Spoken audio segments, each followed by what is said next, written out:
তাহলে ভারত যখন মেসেজ দিল যে নির্বাচিত সরকার ছাড়া আমরা ওয়ার্কেবল রিলেশন করব না, তখনই ডক্টর ইউনূস স্যার বুঝে গেছে আমাকে ভোট দিতে হবে, এবং উনি বুদ্ধিমান মানুষ, উনি ভোট দিয়ে দিয়েছেন। এই জন্য সময়ের দাবি, কিসের এনসিপি আর কিসের জামাত, সময়ের দাবি ডক্টর ইউনূসের বিচার করা। পাকিস্তানরা আমাদের যুদ্ধ চাপিয়ে দিয়েছে, জেনোসাইড করেছে, আমাদের মেয়েদের রেপ করেছে। সে বিএনপির সবচেয়ে দুর্ভাগ্য হচ্ছে একটা জঘন্যতম বিরোধী দল পেয়েছে। জামাত যদি ক্ষমতায় আসবে না কোনোদিন, তাহলে কিন্তু ইন্ডিয়ার সাথে কোনো সমস্যা থাকবে না।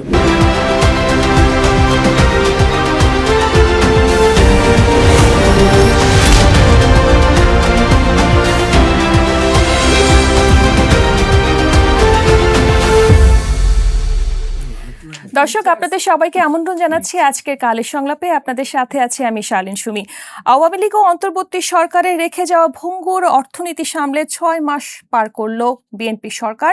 এরই মধ্যে অর্থনীতি, প্রশাসন, আইন শৃঙ্খলা, দ্রব্যমূল্য নিয়ন্ত্রণ ও নির্বাচনী প্রতিশ্রুতি বাস্তবায়নে অগ্রগতির দাবি করছে দলটি। তবে এই দাবির সঙ্গে বাস্তবতার কতটা মিল? একই সঙ্গে প্রধানমন্ত্রীর ভারত সফর সহ সামনে থাকা গুরুত্বপূর্ণ নানা বিষয় নিয়ে আজকে আমরা আলোচনা করব।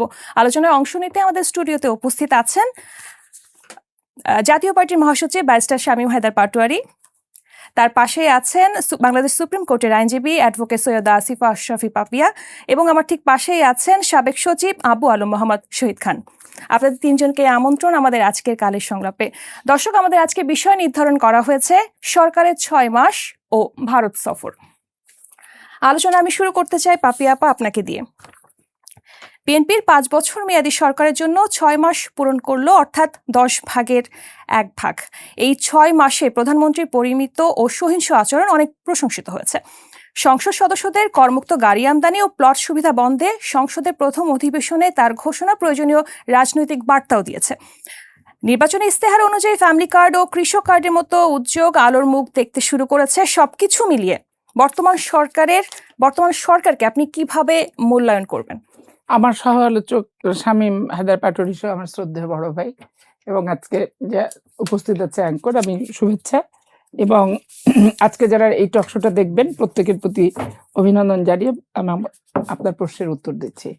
এখানে হয়েছে কি, সবচেয়ে বড় কথা হচ্ছে রাজনৈতিক সহিংসতা নাই, এবং পুলিশ কিন্তু পেটোয়া বাহিনী হিসেবে ব্যবহৃত হচ্ছে না। দুটো জিনিস হচ্ছে পজিটিভ। থার্ড হচ্ছে বাংলাদেশের বিএনপির সবচেয়ে দুর্ভাগ্য হচ্ছে একটা জঘন্যতম বিরোধী দল পেয়েছে।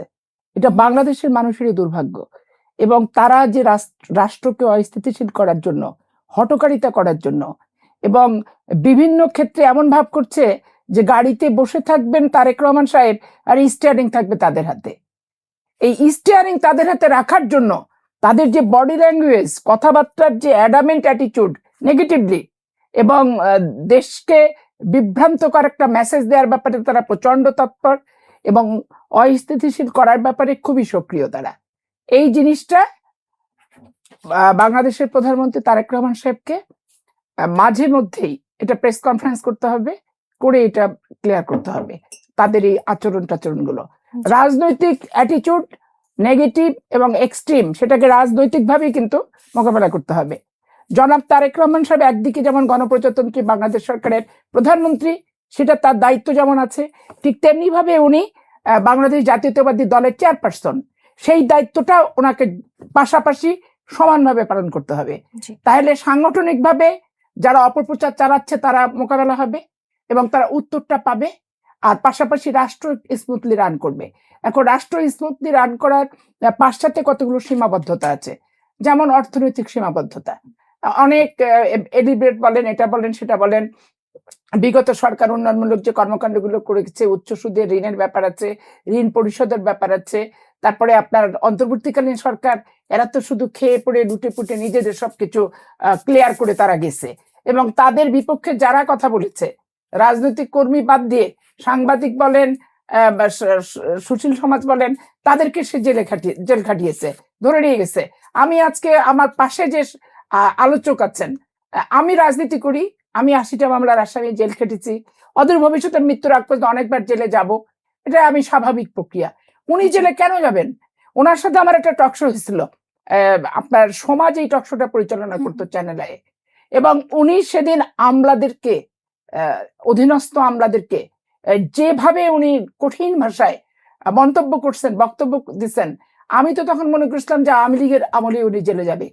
কিন্তু দুর্ভাগ্যজনক হলেও সত্য যে শেখ হাসিনার কথাগুলো হজম করেছে এবং তার অধীনস্থ আমলারা হজম করেছে, কিন্তু ডক্টর ইউনূস উনি কিন্তু প্রতিশোধের থাবা থেকে ওনার মতো মানুষ, আনিস আলমগীরের মতো মানুষ কিন্তু রেহাই পায় নাই। জি। রাজনৈতিক সরকার প্রতিহিংসা পরায়ণ হয়, কিন্তু অন্তর্বর্তীকালীন সরকার প্রতিহিংসা পরায়ণ হয়। এটা বাংলাদেশের ইতিহাসে একটা নতুন দৃষ্টান্ত স্থাপন করেছে, করে গেছে ডক্টর ইউনূস সরকার। এখন এই সরকারের সফলতা যেটা আমি বললাম জি। যে এটা তো একটা মানে ফুলে বিছানো বাগানের ভিতরে কিন্তু আসেনি। বিএনপির দুর্ভাগ্য বলেন, সৌভাগ্য বলেন, পরীক্ষায় বলেন, একটা বাজে পরিস্থিতির ভিতর দিয়ে জনগণের রায় নিয়ে আসে এবং যে কয়দিন থাকে কাটার আঘাত সহ্য করতে করতে তাদের জীবনটা কিন্তু ক্ষতবিক্ষত হয়ে যায়, কিন্তু তারা তারপরে একটা ব্যালেন্স পজিশন নিয়ে যায় এবং মেয়াদ উত্তীর্ণ করেই কিন্তু ক্ষমতার পালা বদলের মাধ্যমেই কিন্তু পরিবর্তন হয়। অন্য কোনো পদ্ধতিতে কি আগে ছেড়ে দিতে হলো, এই হলো সে হলো, এরকম কোনো পরিস্থিতির কিন্তু আজ পর্যন্ত উদ্ভব হয়নি। ইভেন 91 সালে ষষ্ঠ সংসদ নির্বাচনের পূর্বে অনেক হঠকারী পরিস্থিতি হয়েছে। মানুষকে মুক্তি দেওয়ার জন্য বেগম খালেদা জিয়া ষষ্ঠ সংসদ নির্বাচন করেছে, কারণ আওয়ামী লীগ তৎকালীন সময় সংসদ থেকে বেরোয় গেছে। জি। তো স্বাভাবিক কেন করতে বাধ্য হয়েছে, কিন্তু করে একটা মানুষের এই যে অত্যাচার নির্যাতন মানুষ যে সাফার করছিল সেটার হাত থেকে তো মুক্তি দিছে। তো এই জন্য প্রত্যেকটা নেগেটিভ অ্যাটিটিউডের পাশটাতে এই যে রিস্ক নিয়ে একটা পজিটিভ অ্যাটিটিউড দেশনেত্রী বেগম খালেদা জিয়া বাংলাদেশের মাটিতে প্রতিষ্ঠিত করলেন। এখন আজকে ধরেন আপনি গ্যাস কিনবেন, টাকা নাই। আজকে আপনি তরল কিছু কিনবেন, টাকা নাই। তেল কিনবেন, ডিজেল কিনবেন, টাকা নাই। তারপরে ভারতের সাথে যে চুক্তিগুলি ছিল ডিজেলের কি অন্য কিছু, এখন সেগুলো জ্বালানির বিষয়ে সংক্রান্ত, এগুলি যখন আপনি 3 মাস 4 মাস 5 মাস বকেয়া হয়ে থাকবে, তারা তো নগদ টাকা ছাড়া বকেয়া পরিশোধ না করলে তো আপনাকে দেবে না। এখন এইটা তো বাংলাদেশের 18 কোটি মানুষকে জানতে হবে, বুঝাতে হবে। কার মাধ্যমে জানবে? রাজনৈতিক সংগঠনের মাধ্যমে জানবে। কিন্তু দেখেন বাংলাদেশের বিরোধী দল একটা ব্যাড মেসেজ অলওয়েজ দিচ্ছে যে ক্ষমতা থেকে নেমে যাক, আমরা বসে গেলে সব সমস্যার সমাধান। আরে ভাই, তুমি তাহলে ফুঁক দাও যে দিল্লি না ঢাকা, ঢাকা না দিল্লি 33 বার পড়তে হবে, জেরুজালেম না আফগানিস্তান, আফগানিস্তান না জেরুজালেম, এটা 33 বার পড়ো, পড়ে ফুঁক দাও। দোজক বেহেশত বিক্রি করছে যারা ভোটের সময়, মসজিদকে যারা ব্যবহার করছে, যারা কোরআন শরীফকে ব্যবহার করছে, তাহলে আল্লাহর সাথে এত আত্মিক সম্পর্ক যে আল্লাহ নেবে এসেছিল, এইরকম ভাষায় বলেছে। তো তারা ফুক ফাঁক দিয়ে সমাধান করুক। জি, ধন্যবাদ। ব্যারিস্টার শামীম হায়দার পাটোয়ারি, আপনার কাছে একটু আসি। 2-3 দিন আগে এনসিপি নেতা নাহিদ ইসলাম তিনি অনেক কড়া ভাষায় বলেছেন যে শেখ হাসিনা এবং ওসমান হাদির খুনিদের ফেরত না দেওয়া পর্যন্ত প্রধানমন্ত্রী তারেক রহমান ভারত সফরে যেতে পারবেন না। পরবর্তীতে অবশ্য এটা নিয়ে অনেক আলোচনা সমালোচনা হয়েছে যে নাহিদ ইসলাম কত বড় নেতা হয়ে গেছে যে তিনি প্রধানমন্ত্রী ভারতে যাবেন কি যাবেন না সে বিষয়ে তিনি সিদ্ধান্ত দিবেন। এরই মধ্যে আবার পররাষ্ট্র মন্ত্রণালয়ের মুখপাত্র তিনি বলেছেন শেখ হাসিনার প্রত্যর্পণ ও হাদির খুনিদের ফেরত না দেওয়া পর্যন্ত প্রধানমন্ত্রী ভারত সফর করবেন না। এখন আমি জানতে চাই যে প্রধানমন্ত্রী ভারত সফর করলে কি হবে আর না করলে কি হবে? দেখুন, এটা খুব জটিল একটি ইস্যু, বাংলাদেশ ভারত রিলেশন, এবং খুব অতীত থেকে বলতে হয়। যেমন বঙ্গবন্ধু বা আওয়ামী লীগকে সবাই বলে ভারতের বন্ধু, ভারতের দালাল। তো আমি কিন্তু মানে স্বাধীনতার পরে বঙ্গবন্ধু যখন দেশে ব্যাক করলেন, উনি কিন্তু সরাসরি ভারতে আসলেন না, উনি কিন্তু অসংখ্য দেশ ঘুরে ঘুরে ঘুরে ভারতে আসলেন এবং ইন্দিরা গান্ধী সহ একটা ঐতিহাসিক ভাষণ দিলেন, এই রবি ঠাকুরের সে বিখ্যাত কবিতা যে আজকে বাঙালি মানুষ হয়েছে। আরেকটা কাজ করলেন, প্রথম দেখাতেই উনি ইন্দিরা গান্ধীকে বললেন যে আপনার সেনাবাহিনী আমার দেশ থেকে কবে যাবে। জি। এবং এটা শোনার পরে ইন্দিরা গান্ধী পাজলড হয়ে গেছে, উনি কল্পনাও করতে পারেননি যে আফটার সো মাচ হিরোইক এফোর্টের পরে এই প্রশ্ন বঙ্গবন্ধু করবে। তো এটা করে উনি বললেন আপনি যখন চান, এবং কিছুদিন পরে ভারতের আর্মি কিন্তু চলে গেল। এটা তো অসাধারণ একটা কাজ বঙ্গবন্ধু করেছিলেন। এরপরে বঙ্গবন্ধুর 72-এর পর থেকেই ফরেন পলিসির বহুমুখিতা, অর্থাৎ ভারত আমার বন্ধু আছে কিন্তু এর বাইরে আমার আমেরিকা লাগবে, আমার রাশিয়া লাগবে, মিডল ইস্ট লাগবে, এবং পাকিস্তানে আটকে পড়া বাঙালিদের ফিরিয়ে আনার যে কৌশল বঙ্গবন্ধু করেছিলেন, বঙ্গবন্ধু ছাড়া অন্য কেউ থাকলে এটা সাহস পেতেন না। বঙ্গবন্ধু এটা করার কারণে ভারত রুষ্ট হয়েছিল, বাংলাদেশের অনেক মুক্তিযোদ্ধা রুষ্ট হয়েছিল, আপনি পাকিস্তানে যাচ্ছেন কেন? কিন্তু উনি কেন গিয়েছিলেন? ওই পাকিস্তানে আটকে পড়া বাঙালিদের ফিরিয়ে আনার জন্য। আরেকটা কি, ওয়াইসি বলেছিল যে তুমি পাকিস্তানের সাথে রিলেশন যদি ঠিক না করো তাহলে ওয়াইসির মেম্বারশিপ দেবো না। আর সৌদি আরব তো আমাদেরকে অনেক পরে স্বীকৃতি দিয়েছে। গোলাম আজম তখন সারা পৃথিবী ক্যাম্পেইন করতো যেন বাংলাদেশ স্বীকৃতি না পায়, এবং তখন কাদের মোল্লা সহ আর অনেকেই কিন্তু পাকিস্তানেই ছিল, ওরা কিন্তু বঙ্গবন্ধু হত্যার পরে ফিরে আসছে।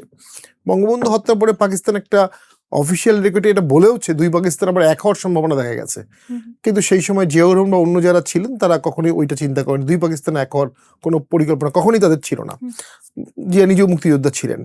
এখন যে পরিস্থিতিতে বাংলাদেশ আসছে, বিএনপির ভারতের প্রতি রাগ থাকতে পারে। 14 সালের ইলেকশনটা একতরফা হয়েছে, এটা বিএনপি মনে করে এখানে ভারতের ভূমিকা আছে। 18 সালের ভোটটা ইনক্লুসিভ হয়েছে, ফেয়ার হয়নি, জি। এখানে ভারতের কিছু করার ছিল বলে মনে হয় না। এটা বাংলাদেশের প্রশাসন, বাংলাদেশের অ্যাডমিনিস্ট্রেশন করেছে, বাংলাদেশের আওয়ামী লীগ করেছে, এবং ভারত চায় না সবাই সে গভর্নমেন্টের সাথে কাজ করেছে। 24 সালের ভোটটাও একতরফা হয়েছে, কিন্তু 26 সালের ভোটটাও সেই অর্থে আওয়ামী লীগ ছাড়া হয়েছে এবং আওয়ামী লীগের 14 দল ছাড়া হয়েছে।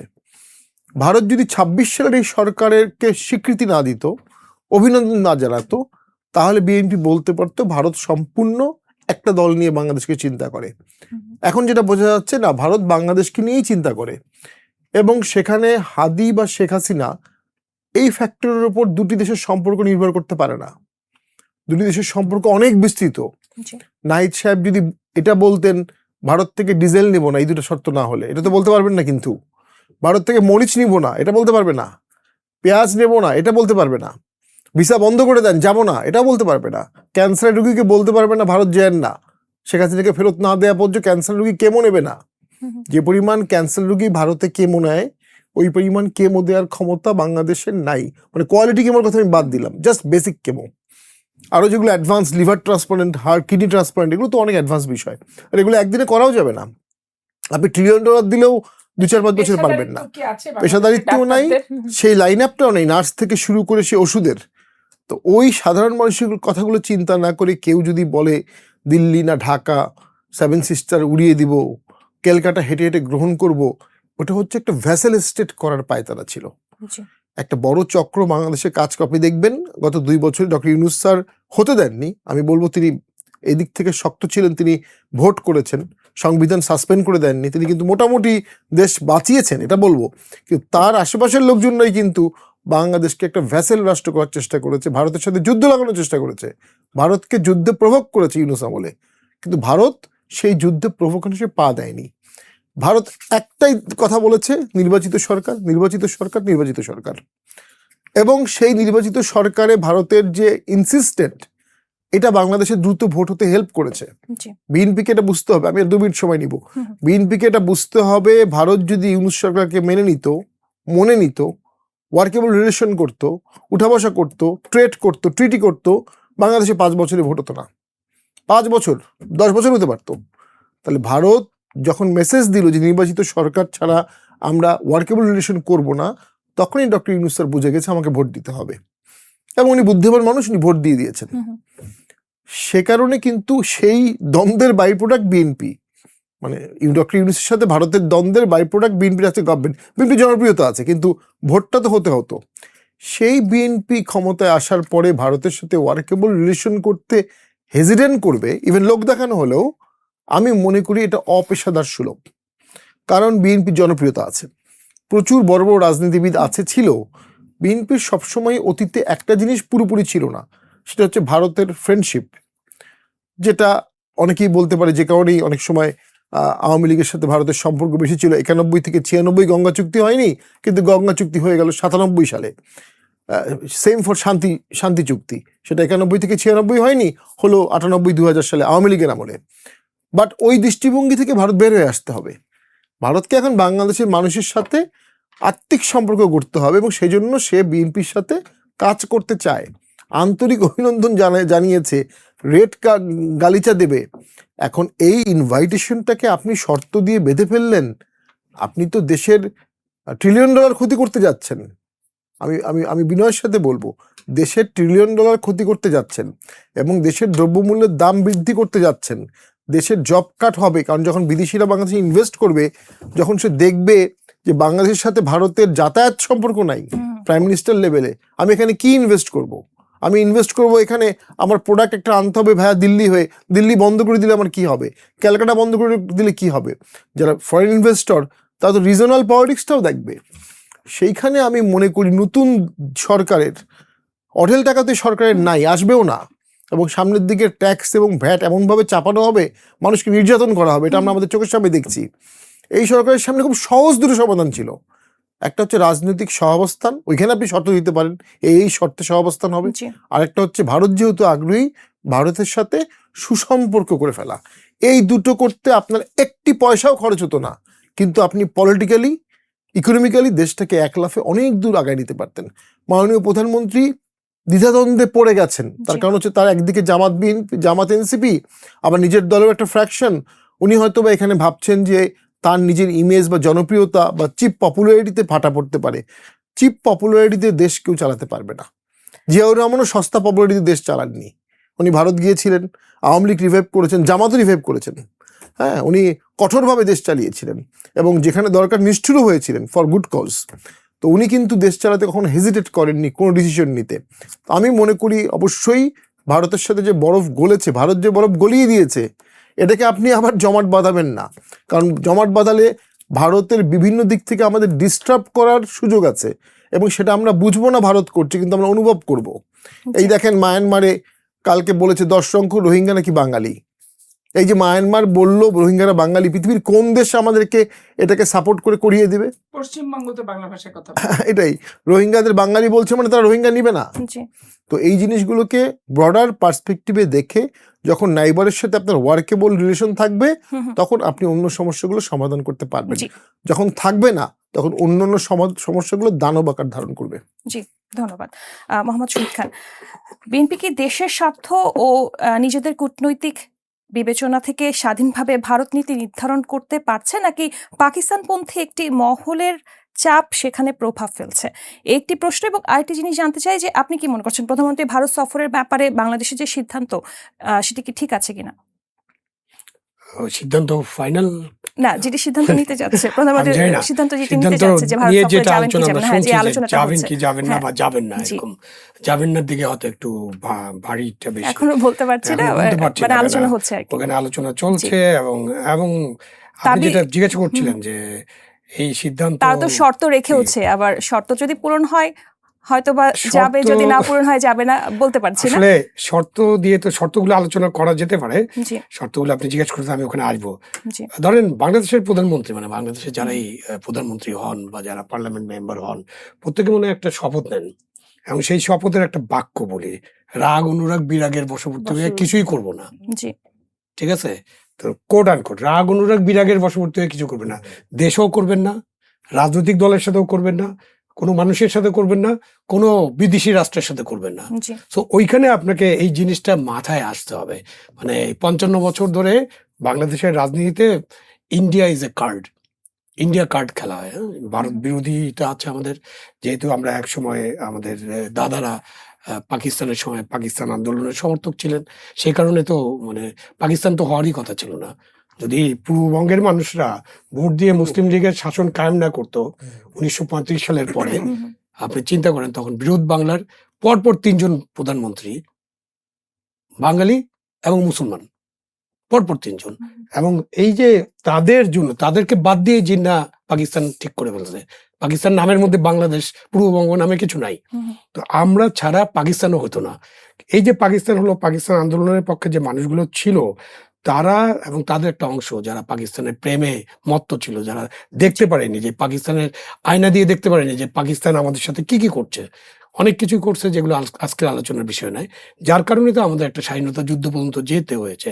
52 ভাষা আন্দোলন, 54 নির্বাচনের পরে এই যে খেলাধুলা, জি তারপরে সামরিক শাসন, শিক্ষা আন্দোলন, 69 গণ অভ্যুত্থান, 70 নির্বাচন এবং 71 মুক্তিযুদ্ধ। এর মধ্যে দিয়ে তো আমরা পাকিস্তানকে ছেড়ে এসেছি। কিন্তু ছেড়ে আসলো 75 80% লোক ছেড়ে আসতে পেরেছিল, জি 20% মানুষ ছেড়ে আসতে পারেনি।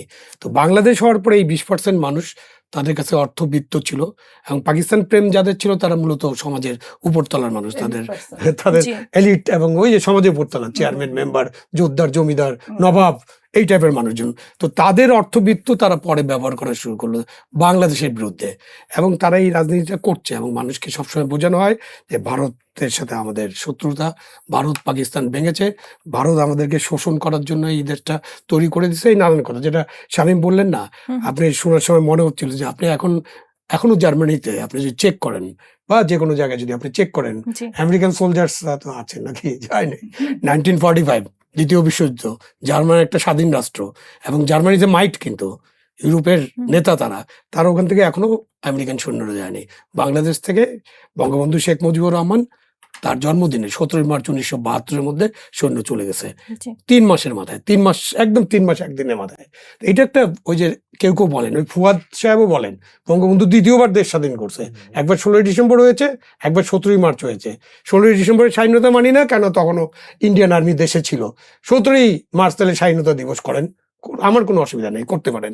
তো এই যে জিনিসগুলো নিয়ে যখন আমরা আলোচনা করি তখন একটা চাপ থাকে, এবং আওয়ামী লীগের সাথে ভারতের সম্পর্ক এবং ভারতের সাথে আওয়ামী লীগের যে কূটনৈতিক সম্পর্ক, এইটা অনেক সময় কনফিউজ করে মানুষকে কনফিউজ করা হয় এবং ইন্ডিয়ান কার্ডটা খেলা হয়। কিন্তু যখন ক্ষমতায় আসবে কেউ, ক্ষমতা শাসক দলে আপনি থাকবেন, তখন আপনার ওই যে রাগ অনুরাগ বিরাগের বিষয়টা নাই। কিন্তু আপনি যখন দায়িত্ব নেবেন তখন কিন্তু এইসব চিন্তা করতে হবে। শামীম তো অনেক জিনিস বলে ফেলেছে। আপনি ভারতের সাথে আমাদের 6400 কিলোমিটার বর্ডার আছে, এবং ভারতের যে শক্তি, মানে অর্থনৈতিকভাবে চতুর্থ জি রাষ্ট্র, ভারতের যে মিলিটারি মাইট আছে, এই নানান দিক চিন্তা করলে, এবং আমাদের যে পেঁয়াজ, রসুন, আদা, আপনার এই কাঁচামরিচ, নিত্যদিনের যে জিনিস, জি সেই সমস্ত জিনিসের জন্য ভারতের সাথে আমাদের সুবিধা আছে। আমাদের যে পাইপলাইন আছে, ডিজেল পাইপলাইন, এখন ডিজেল আসতেছে, আমাদের আরো ডিজেল দরকার। এবং আপনি চিন্তা করেন, ইন্ডিয়া কিন্তু ডিজেল রপ্তানি করে, এবং বিলিয়ন বিলিয়ন ডলারের ডিজেল তারা রপ্তানি করে বাইরে। মানে এই রাশিয়া থেকে যে ডিজেল আনে সেটাকে রিফাইন করে রপ্তানি করে, কোথায় রপ্তানি করে? ইউরোপে রপ্তানি করে। কোথায় রপ্তানি করে? আমেরিকা রপ্তানি করে। কোথায় রপ্তানি করে? কুয়েতে রপ্তানি করে। তো আপনি চিন্তা করে দেখেন যে ওরা এই ডিজেল রপ্তানি করে 12-15 বিলিয়ন ডলারের ডিজেল, এবং তারা আমার একটা পাইপলাইন আছে যেটা নিয়ে অনেক সমালোচনা। কেউ বলেন যে ওই পাইপলাইন দিয়ে নাকি আমাদের গ্যাস আমরা পাঠিয়েছি। আরে ভাই, পার্বতীপুরে তো কোনো গ্যাসই নাই, তো ওখান থেকে গ্যাস কিভাবে পাঠাবে? আর গ্যাস তো অত দূর যায়নি, রংপুরে এখন পর্যন্ত গ্যাস যায়নি। আমার বাড়ি রংপুরে, আমি জানি যে কোথাও পর্যন্ত গ্যাস গেছে। এখন খালেদা জিয়া যেহেতু প্রধানমন্ত্রী ছিলেন, বগুড়া পর্যন্ত নিতে পারছেন গ্যাস। তা আপনি ওই ডিজেল আনতেছেন। এখন ডিজেল, আপনার আদানির বিদ্যুৎ কেন্দ্র আছে, জি সেখান থেকে আমাদের বিদ্যুৎ দরকার। আপনি ওই যে পায়রাতে যে কয়লা বিদ্যুৎ কেন্দ্র আছে, 50-50 শেয়ার আমাদের, সেখান থেকে আমাদের বিদ্যুতের কাজ চলতেছে। তো অনেকভাবে যখন আপনি চিন্তা করবেন, আপনার পলিটিক্যাল যে কার্ডগুলো আছে সেগুলোকে যদি একটু সেট অ্যাসাইড করেন, তারপরে যদি চিন্তা করেন যে বাংলাদেশের 18 কোটি মানুষের মঙ্গলের জন্য ভারতের সাথে আপনার সম্পর্কটা আপনি কি করবেন, সেখানে আপনাকে একটা সিদ্ধান্ত নিতে হবে। এমনকি আমাদের যে ওয়াগন আছে, আমরা ডিজেল ক্যারি করতাম না আগে, ইয়া থেকে চট্টগ্রাম থেকে গোদনাইলে রেলওয়ে ওয়াগনে ডিজেল আসতো, এখন পাইপলাইন হয়ে গেছে, আমাদের ওয়াগন আছে। আমরা ভারতের সাথে আলোচনা করে ওয়াগনে ডিজেল আনতে পারি, কারণ আমাদের রেল লাইন আছে, আমাদের ভারতের সাথে রেল লাইনের যোগাযোগ আছে, ওয়াগনে ডিজেল আনতে পারি, আমরা ওয়াগনে করে খাদ্য সরবরাহ আনতে পারি আমার যখন প্রয়োজন। এবং আপনি আনুষ্ঠানিক এই সম্পর্কের বাইরে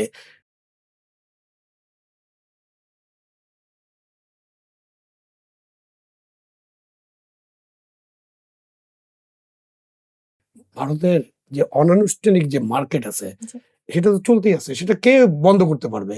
যেই মাত্র আমার দেশে একটা জিনিসের দাম বাড়বে, ওনার বাড়ি চাঁপাইনবাবগঞ্জ, বারুক একটা কাঁচামরিচের দাম, বারুক একটু চিনির দাম, বারুক একটা পেঁয়াজের দাম, সঙ্গে সঙ্গে বর্ডার থেকে মানুষ কান্দে করে নিয়ে আসবে, মানে ব্যাগে করে নিয়ে আসবে, পোটলা পাতে পেটে বেঁধে নিয়ে চলে আসবে, তাই না? সীমান্ত বাণিজ্য এটা চলতেই থাকবে। এবং এইটা যদি আমরা কোনোভাবে বন্ধ করে দিই, তাহলে আমাদের অনেক অসুবিধায় পড়তে হতে পারে। সবচেয়ে বড় চ্যালেঞ্জ আসতেছে ডিসেম্বরের মধ্যে। ডিসেম্বর মানে গঙ্গা পানি চুক্তির মেয়াদ শেষ। আপনি পানি চুক্তির মেয়াদ যদি শেষ হয়, ওই যে পাকিস্তানের সাথে কিন্তু একটা পানি চুক্তি বাতিল করে দিচ্ছে ভারত। পাকিস্তান কিন্তু অনেক তর্জন গর্জন করে, আবার কান্নাকাটিও করে, কিন্তু ওটা ঠিক হচ্ছে না। আমরা কেন এখন এই অবস্থায় পড়তে যাব? আমাদের তো গঙ্গা পানি চুক্তিও দরকার, আমাদের তিস্তা পানি চুক্তি দরকার, আমাদের অনেক ইস্যুজ আছে যেটা ভারতের সাথে সমাধান করতে হবে। সেইখানে আমাদের প্রধানমন্ত্রী ভারত ভিজিট এবং যা যা শর্ত করা হয়েছিল, প্রথম কি বলা হলো, কত এর মধ্যে কত ধরনের ষড়যন্ত্রই বলবো। প্রথম বললো ব্রিক্সের দাওয়াত করছে, এটাতে কেন যাবে, উনি তো প্রধানমন্ত্রী দাওয়াত করে নাই। তখন কিন্তু ভারত কিন্তু প্রধানমন্ত্রী দাওয়াত করেছে, যে আমরা দ্বিপাক্ষিক দাওয়াত, জি। আপনাকে ওই যে লাল গালিচা যেগুলো অলরেডি বলা হলো, আপনাকে সম্বর্ধনা দেওয়া হবে। এবং ওই যে ভারতে আমি শুনতেছিলাম যে একজন ভারতের সাংবাদিক, তিনি বলছে, ভাই তুম আ যাও গালাগালি মিল যায়গে, তোমাকে না দূরে দেবে, তুমি নরেন্দ্র মোদীর ছোট ভাই, তোমাকে এয়ারপোর্টে রিসিভ করতে হয়তো যেতে পারে। নরেন্দ্র মোদী কিন্তু সাধারণত এয়ারপোর্টে যায় না, ইভেন আমেরিকান প্রেসিডেন্ট কেউ একবার এয়ারপোর্টে উনি যান নাই। প্রধানমন্ত্রীর জন্য, প্রাক্তন প্রধানমন্ত্রী শেখ হাসিনার জন্য একবার গিয়েছিলেন, আরো দুবার যান নাই। তো এমনও কথা তারা বলতেছে, তারা একটু ওপেন হার্টেড, যে তারাও জানে যে বাংলাদেশের সাথে তাদের একটা ভালো সম্পর্ক করা দরকার এবং আমাদের প্রয়োজনে। আমি মনে করি যে এই ভিজিটটা যদি আমরা করতে না পারি, ও তো বলছে $1 trillion disaster, Bharat it Sarkar will be বলেছে যে big আমাদের disaster. দেশের প্রধানমন্ত্রীকে It- সম্মানজনক অভ্যর্থনা তিনি দিবেন। It will be big disaster for the economy. এবং ইকোনমিক ডিজাস্টার হলে আপনি পলিটিক্স কি করতেছেন সেটা আলাদা কথা, কিন্তু ইকোনমিক ডিজাস্টার হলে আমাদের যে 18 কোটি মানুষ আছে জি তারা সাফার করবে। এই ডিজাস্টারের মধ্যে আমরা পড়তে পারি না। এবং এটা হলে হবে কি, আগামী ডিসেম্বরের আগে আপনি কোনো স্লটও পাবেন না। মানে এখন যদি আপনি না জানেন যে জি। 21-25 যে তারিখটা ছিল, এখন না গেলে নরেন্দ্র মোদীর, ওদের তো ভিজিটের বুকস কমপ্লিট থাকে, জি। তো আপনি ডিসেম্বরের মধ্যে যাবেন না। জি এবং ডিসেম্বরের মধ্যে যখন যাবেন না, তখন যদি ভারত এই যে এটা একটা চপেটাঘাত যদি হয়, হুম হুম বা আপনি চপেটাঘাত করলেন, তখন কিন্তু ভারত যদি ওইসব বিষয়ে স্ক্রু টাইট করা শুরু করে, তখন কিন্তু আমরা একটা বিপদে জি পড়ে যাব। ধন্যবাদ। অ্যাডভোকেট পাপিয়া, আওয়ামী লীগ ক্ষমতাচ্যুত হবার আগে জামাতকে নিষিদ্ধ করে গিয়েছিল। এখন যদি বিএনপিও মুখ ফিরিয়ে নেয় জামাতের কাছ থেকে, তাহলে আসলে জামাতের কি হবে, এমন একটি কথা বলেছেন প্রবাসী কল্যাণ মন্ত্রী নুরুল হক নূর। আমি জানতে চাচ্ছিলাম যে এই যে হঠাৎ করে জামাতকে নিয়ে এ ধরনের মন্তব্য কেন হচ্ছে? আচ্ছা, তার আগে আমি একটু বলে নিই ইন্ডিয়া প্রসঙ্গটা। এখানে হয়েছে কি, ইন্ডিয়ার সাথে আসলে বাংলাদেশের মানুষ খারাপ সম্পর্ক কখনোই করতে চায়নি, কিন্তু আওয়ামী লীগ, শেখ মুজিব পরিবার, আওয়ামী লীগ সংগঠন, এটার প্রতি আজন্ম দুর্বলতা হচ্ছে ইন্ডিয়ার। এবং তারা এদেরকে প্রভাবিত করে যতখানি তারা রাষ্ট্রীয় সুবিধা পায় এবং আমরা নাগরিক সুবিধা থেকে যতখানি বঞ্চিত হই, জি এইটার কারণেই কিন্তু দূরত্বটা একটানা 15 বছর থাকার কারণে ব্যাপক আকার ধারণ করেছে। তারপরেও ধরেন বাংলাদেশের নির্বাচন ব্যবস্থা বলেন, তারপরে সংবিধান বলেন, শাসন বিভাগ বলেন, বিচার বিভাগ বলেন, প্রত্যেকটা জায়গায় 15 বছর হস্তক্ষেপ করেছে ভারত। আর সবচেয়ে খারাপের যে জায়গাটা, 5ই আগস্ট যখন একটা অভ্যুত্থান হয়েছে জুলাই আগস্টে, ওই দিবসটার দিনে শেখ হাসিনার ওয়াজেদের অডিও ক্যাসেটটা না বাজায়, পরেই বাজা আগেই বাজা। কারণ একটা জিনিস মানতে হবে যে বিচার শেখ হাসিনা ওয়াজেদ মানুক আর না মানুক, ভারত মানুক আর না মানুক, কিন্তু বাংলাদেশের বিচার ব্যবস্থার দ্বারা একটা শাস্তি দেয়া হয়েছে, তাহলে ওইটা বিচার ব্যবস্থাকেও কিন্তু বৃদ্ধাঙ্গুলি দেখানো হয়ে যায়। তো এইগুলো ব্যাপার নিয়ে একটা টেকনিক্যাল প্রবলেম তৈরি হয়েছে। এখন এই টেকনিক্যাল প্রবলেমটাকে ধরেন বিভিন্ন জন বিভিন্নভাবে এটাকে আরো কঠোর কিভাবে করা যায় সেটাও চাচ্ছে, জি যে কঠোর করে একটা অনড় পরিস্থিতি গেলে আপোষহীন হওয়া যাবে। আর পাশাপাশি পার্শ্ববর্তী রাষ্ট্র হিসেবে দাদাগিরি শোষণ নীতি 54 বছরে তো আছেই। জি এটা আমি বলতে পারবো না যে দাদাগিরি নাই, কি ছিল না, কি শোষণ নীতি ছিল না, এটা আমি বলতে পারবো না। কিন্তু তারপরেও প্রতিবেশীর সাথে যে প্রতিবেশীর সম্পর্কটা, এই যে ভাই যেটা বললেন যে গ্যাসের পাইপলাইন, তারপরে কারেন্টে বিদ্যুতের যে অধিকাংশটা আসছে, এগুলি তো থেকে গেছে। জি পানি চুক্তি থেকে গেছে।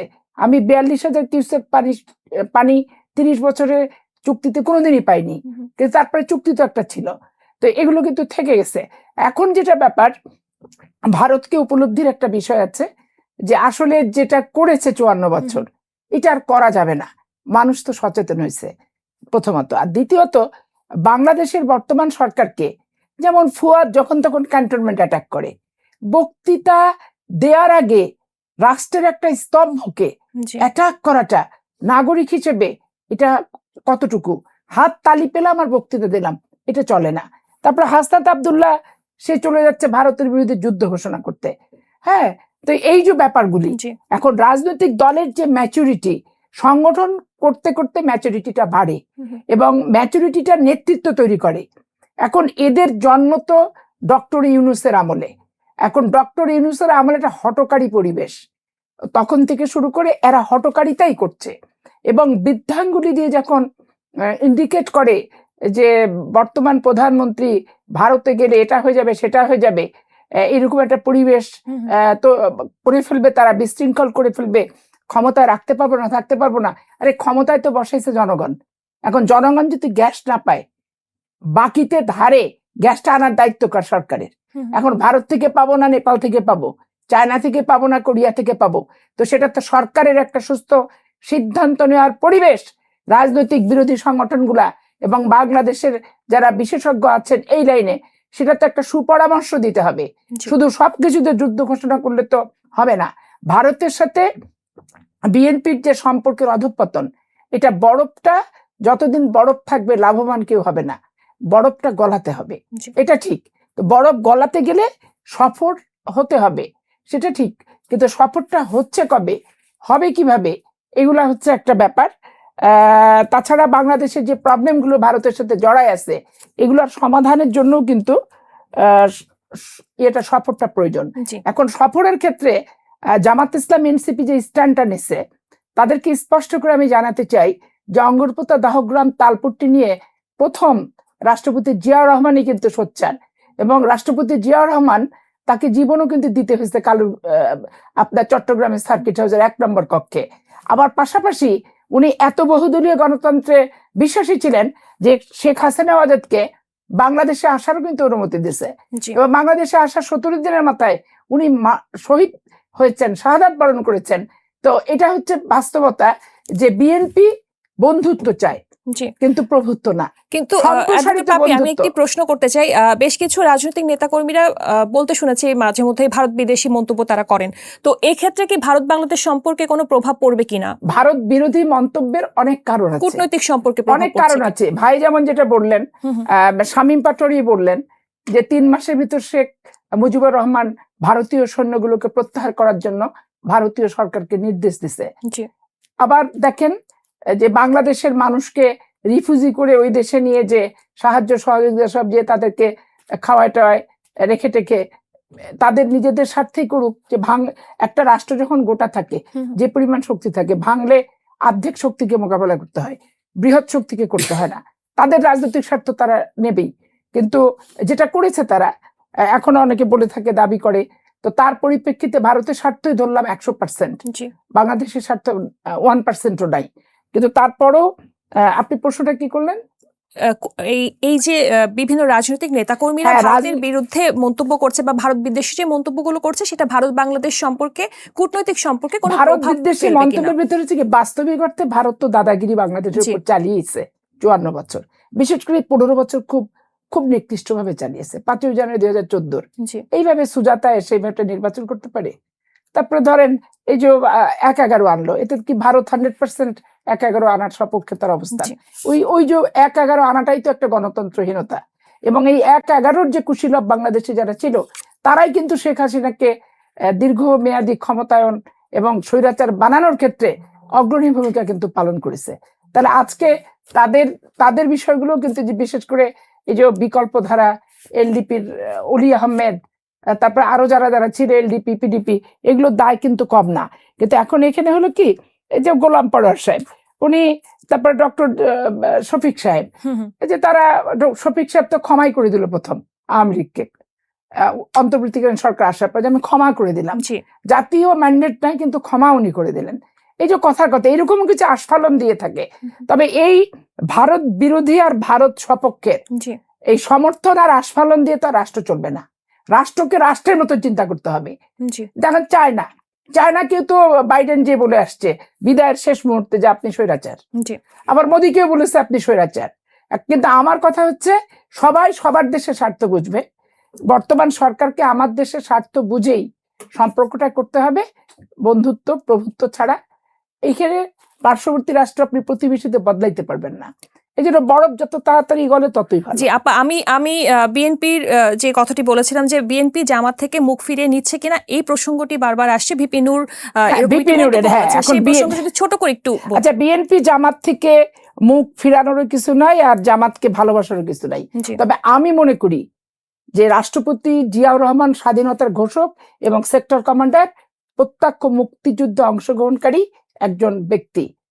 জামাত ইসলামের সাথে নিজের দলের ভিতরে যা আছে, জামাত গুপ্ত সুপ্ত অবস্থা এখনো আছে, সবার কাছে তথ্য নেওক, নিয়ে যত প্রিয় বন্ধুই হোক, যত বড় উপদেষ্টাই হোক, তাদের মা কোথায় কোন তালিম করে, কোন মাদ্রাসার সাথে জড়িত, এই সমস্ত তথ্য নিয়ে অন্তত পক্ষে বিএনপিকে জামাত মুক্ত হতেই হবে। আর এই যে ট্যাগ লাগাচ্ছে স্বৈরাচারের ট্যাগ, এই স্বৈরাচারের ট্যাগ লাগানোটা বন্ধ করতে হবে। এটা এত সস্তা হয়ে গেছে এখন।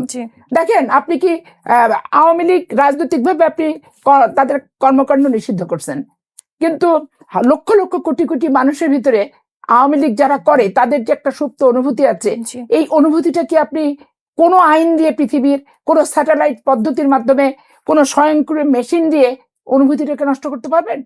আপনি তো পারছেন না, পারবেন না। তাদের ভোট নিতে আপনার ভালো লাগছে, তাদের ভোট নিয়ে বিরোধী দলে যেতে ভালো লাগছে, কিন্তু এখন এই কোটি কোটি মানুষগুলোকে আপনি কিসের সম্মুখীন করবেন? অপরাধী যারা ছিল অপরাধ তারা করছে, বিচার নিয়ে আমাদের কোনো বক্তব্য আপাতত বিপক্ষে নাই, যে অপরাধ করলে বিচার হোক, ঠিক আছে, সেটা আদালত আছে, সেভাবে আসুক, কিন্তু বিএনপিকে জামাত মুক্ত হওয়াটা সময়ের দাবি, সময়ের দাবি। কারণ এ যাবৎ জামাত ইসলাম বিরোধী দল এইভাবে বসায় কেউ কখনো দিয়ে যায়নি। আমরা জামাতের সাথে যুদ্ধ করছি 86 সাল থেকে, এখন পর্যন্ত করছি।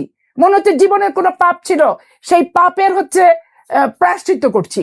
সারা বাংলাদেশের বিএনপি সেটা করেনি। আজকে সারা বাংলাদেশের বিএনপিকে উপলব্ধি করতে হবে, এবং সরকারের রন্ধে রন্ধে উপদেষ্টা মন্ডলী থেকে শুরু করে আশেপাশে একবারে প্রেস উইং থেকে শুরু করে সব জায়গায় যেখানে যা জামাত আছে এগুলো অবশ্যই মুক্ত করা দরকার, এবং পেশাদারিত্ব যোগ্য ব্যক্তিদের এগুলোতে বসানো দরকার, এবং 7 দিন পর পর রাষ্ট্রের যে কোনো প্রবলেম সমস্যা সবকিছু সাংবাদিক সম্মেলনের মাধ্যমে গ্রহণযোগ্য প্রশ্ন উত্তর দিয়ে দেশবাসীকে আশ্বস্ত করা দরকার। পাপিয়া আপা, ধন্যবাদ। ব্যারিস্টার শামীম হায়দার পাটোয়ারি, অনেকক্ষণ পর আবার আপনার কাছে ফিরে আসার সুযোগ পেয়েছি। পাটোয়ারি ভাই, আপনি হয়তো একটা ঘটনা জানেন, তারপরেও আমি আপনাকে ঘটনাটি আবার বলছি। এনসিপির এক অনুষ্ঠানে প্রেজেন্টেশনে বলা হয়েছে 2024 সালের 4 জুলাই হবিগঞ্জে শহীদ হয়েছে সাংবাদিক সোহেল আকাঞ্জি, কিন্তু তিনি এখনো জীবিত, এবং ওই অনুষ্ঠানে কাকতালীয়ভাবে তিনি উপস্থিত ছিলেন, এবং উপস্থিত থেকে তিনি চিৎকার করে বলেছেন, আমি জীবিত, আমি জীবিত। এই ঘটনা হয়তো বা আপনি শুনেছেন। আমার এখন প্রশ্ন হচ্ছে, এটা কি শুধুই একটি ভুল ছিল, নাকি এখানে আরো বড় কোনো প্রশ্ন রয়েছে? আর এসব প্রকাশ করার আগে যাচাই বাছাই করার প্রয়োজন ছিল কিনা? অনেক যাচাই বাছাই করার প্রয়োজন ছিল, কারণ বিষয়টা খুব সেন্সিটিভ এবং আবেগপ্রবণ। মানে এই ভুলগুলোর কারণে প্রকৃত শহীদ, প্রকৃত যারা জীবন দিয়েছে তাদেরও মর্যাদাহানি হয়ে যাচ্ছে। এটা সরকারের সর্বোচ্চ নজরদারি করা উচিত। জুলাই পরবর্তী সময়ে আবেগ বেশি ছিল, পেশাদারিত্ব কম ছিল, ভেন্ডেটা ছিল। 17 বছর আওয়ামী লীগ যেহেতু অনেক নির্যাতন করেছে, অনেক অন্যায় করেছে, এই প্রতিশোধটাই সবার মাথায় ছিল, including doctor Yunus sir. Yunus sir যদি শুধু আওয়ামী লীগের সাথে ভেন্ডেটাটা মাথা থেকে সরাতে পারতেন, উনি স্বল্প সময় দেশকে অনেক কিছু দিতে পারতেন, সেই ক্যাপাসিটি তার ছিল। কিন্তু তার গণভবনকে জাদুঘর করা, আওয়ামী লীগকে ব্যান করা, এটাই ছিল মুখ্য। এবং অনেক পরে তিনিও কিন্তু ভারতের সাথে ওয়ার্কেবল রিলেশনের গুরুত্ব বুঝতে পেরেছিলেন, অনেক পরে। সেটা তৌহিদ সাহেব কিছুদিন আগে একটা সাক্ষাৎকারে বলেছেন। শেষের দিকে ডক্টর ইউনূস বারবার ভারতের সাথে কথা বলেছিলেন, কিন্তু বাইডেন ভারত সিদ্ধান্ত নিয়েছে যে ইলেক্টেড গভর্নমেন্ট ছাড়া তারা কোনো কথা বলবে না। সো ভারতের গুরুত্ব ইউনূস স্যারও বুঝেছিলেন, দেশের স্বার্থে, ওটা ব্যক্তিগত কিছু না। কিন্তু ভারতের সাথে আসলে এই যে টানাপোড়েন হয়েছিল কেন, এখানে বিএনপির ছোট কিছু দায় আছে। একটা হচ্ছে 10 ট্রাক অস্ত্র, যেটায় প্রমাণ হয়েছে সরকারি কিছু অংশ জড়িত ছিল। আমি মনে করি না বিএনপির শীর্ষ মহল এখানে জড়িত, আমি মনে করি না খালেদা জিয়া এখানে জড়িত, কিন্তু সেই সময়ের অনেক কর্তা ব্যক্তির নাম আসছে, একদম বাই নেম চলে আসছে। এইটা স্বাভাবিকভাবেই অস্ত্রটা ভারতের বিরুদ্ধে ব্যবহারের জন্যই আসছিল। ভারত কিন্তু সেটা ভুলে গিয়ে আজকে বন্ধুত্ব করতে চাচ্ছে। এবং 14 সালে যখন একতরফা ভোট হলো, এরশাদ স্যার যে ভোটটা বর্জন করলেন, এবং আমাদেরকে বলেছিলেন এরশাদ স্যার এই ভোটটা হলে বহু মায়ের বুক খালি হবে এবং বাংলাদেশ তার অনেক কিছু হারাবে। এরশাদ যা 14 সালে বলেছিল 24-এ এক্স্যাক্টলি তাই ঘটেছে। এরশাদ চেষ্টা করেছিলেন, পারেননি। আবার বিএনপি 111-কে খুব মেলাইন করে, আমার আন্ডারস্ট্যান্ডিং যদি দেশে 111 না হতো, বিএনপি আবার ক্ষমতায় আসতো কোনো না কোনো ভাবে, এবং 24-এর মতো একটা বিশাল গণ অভ্যুত্থানের মাধ্যমে বিএনপির পতন হতো।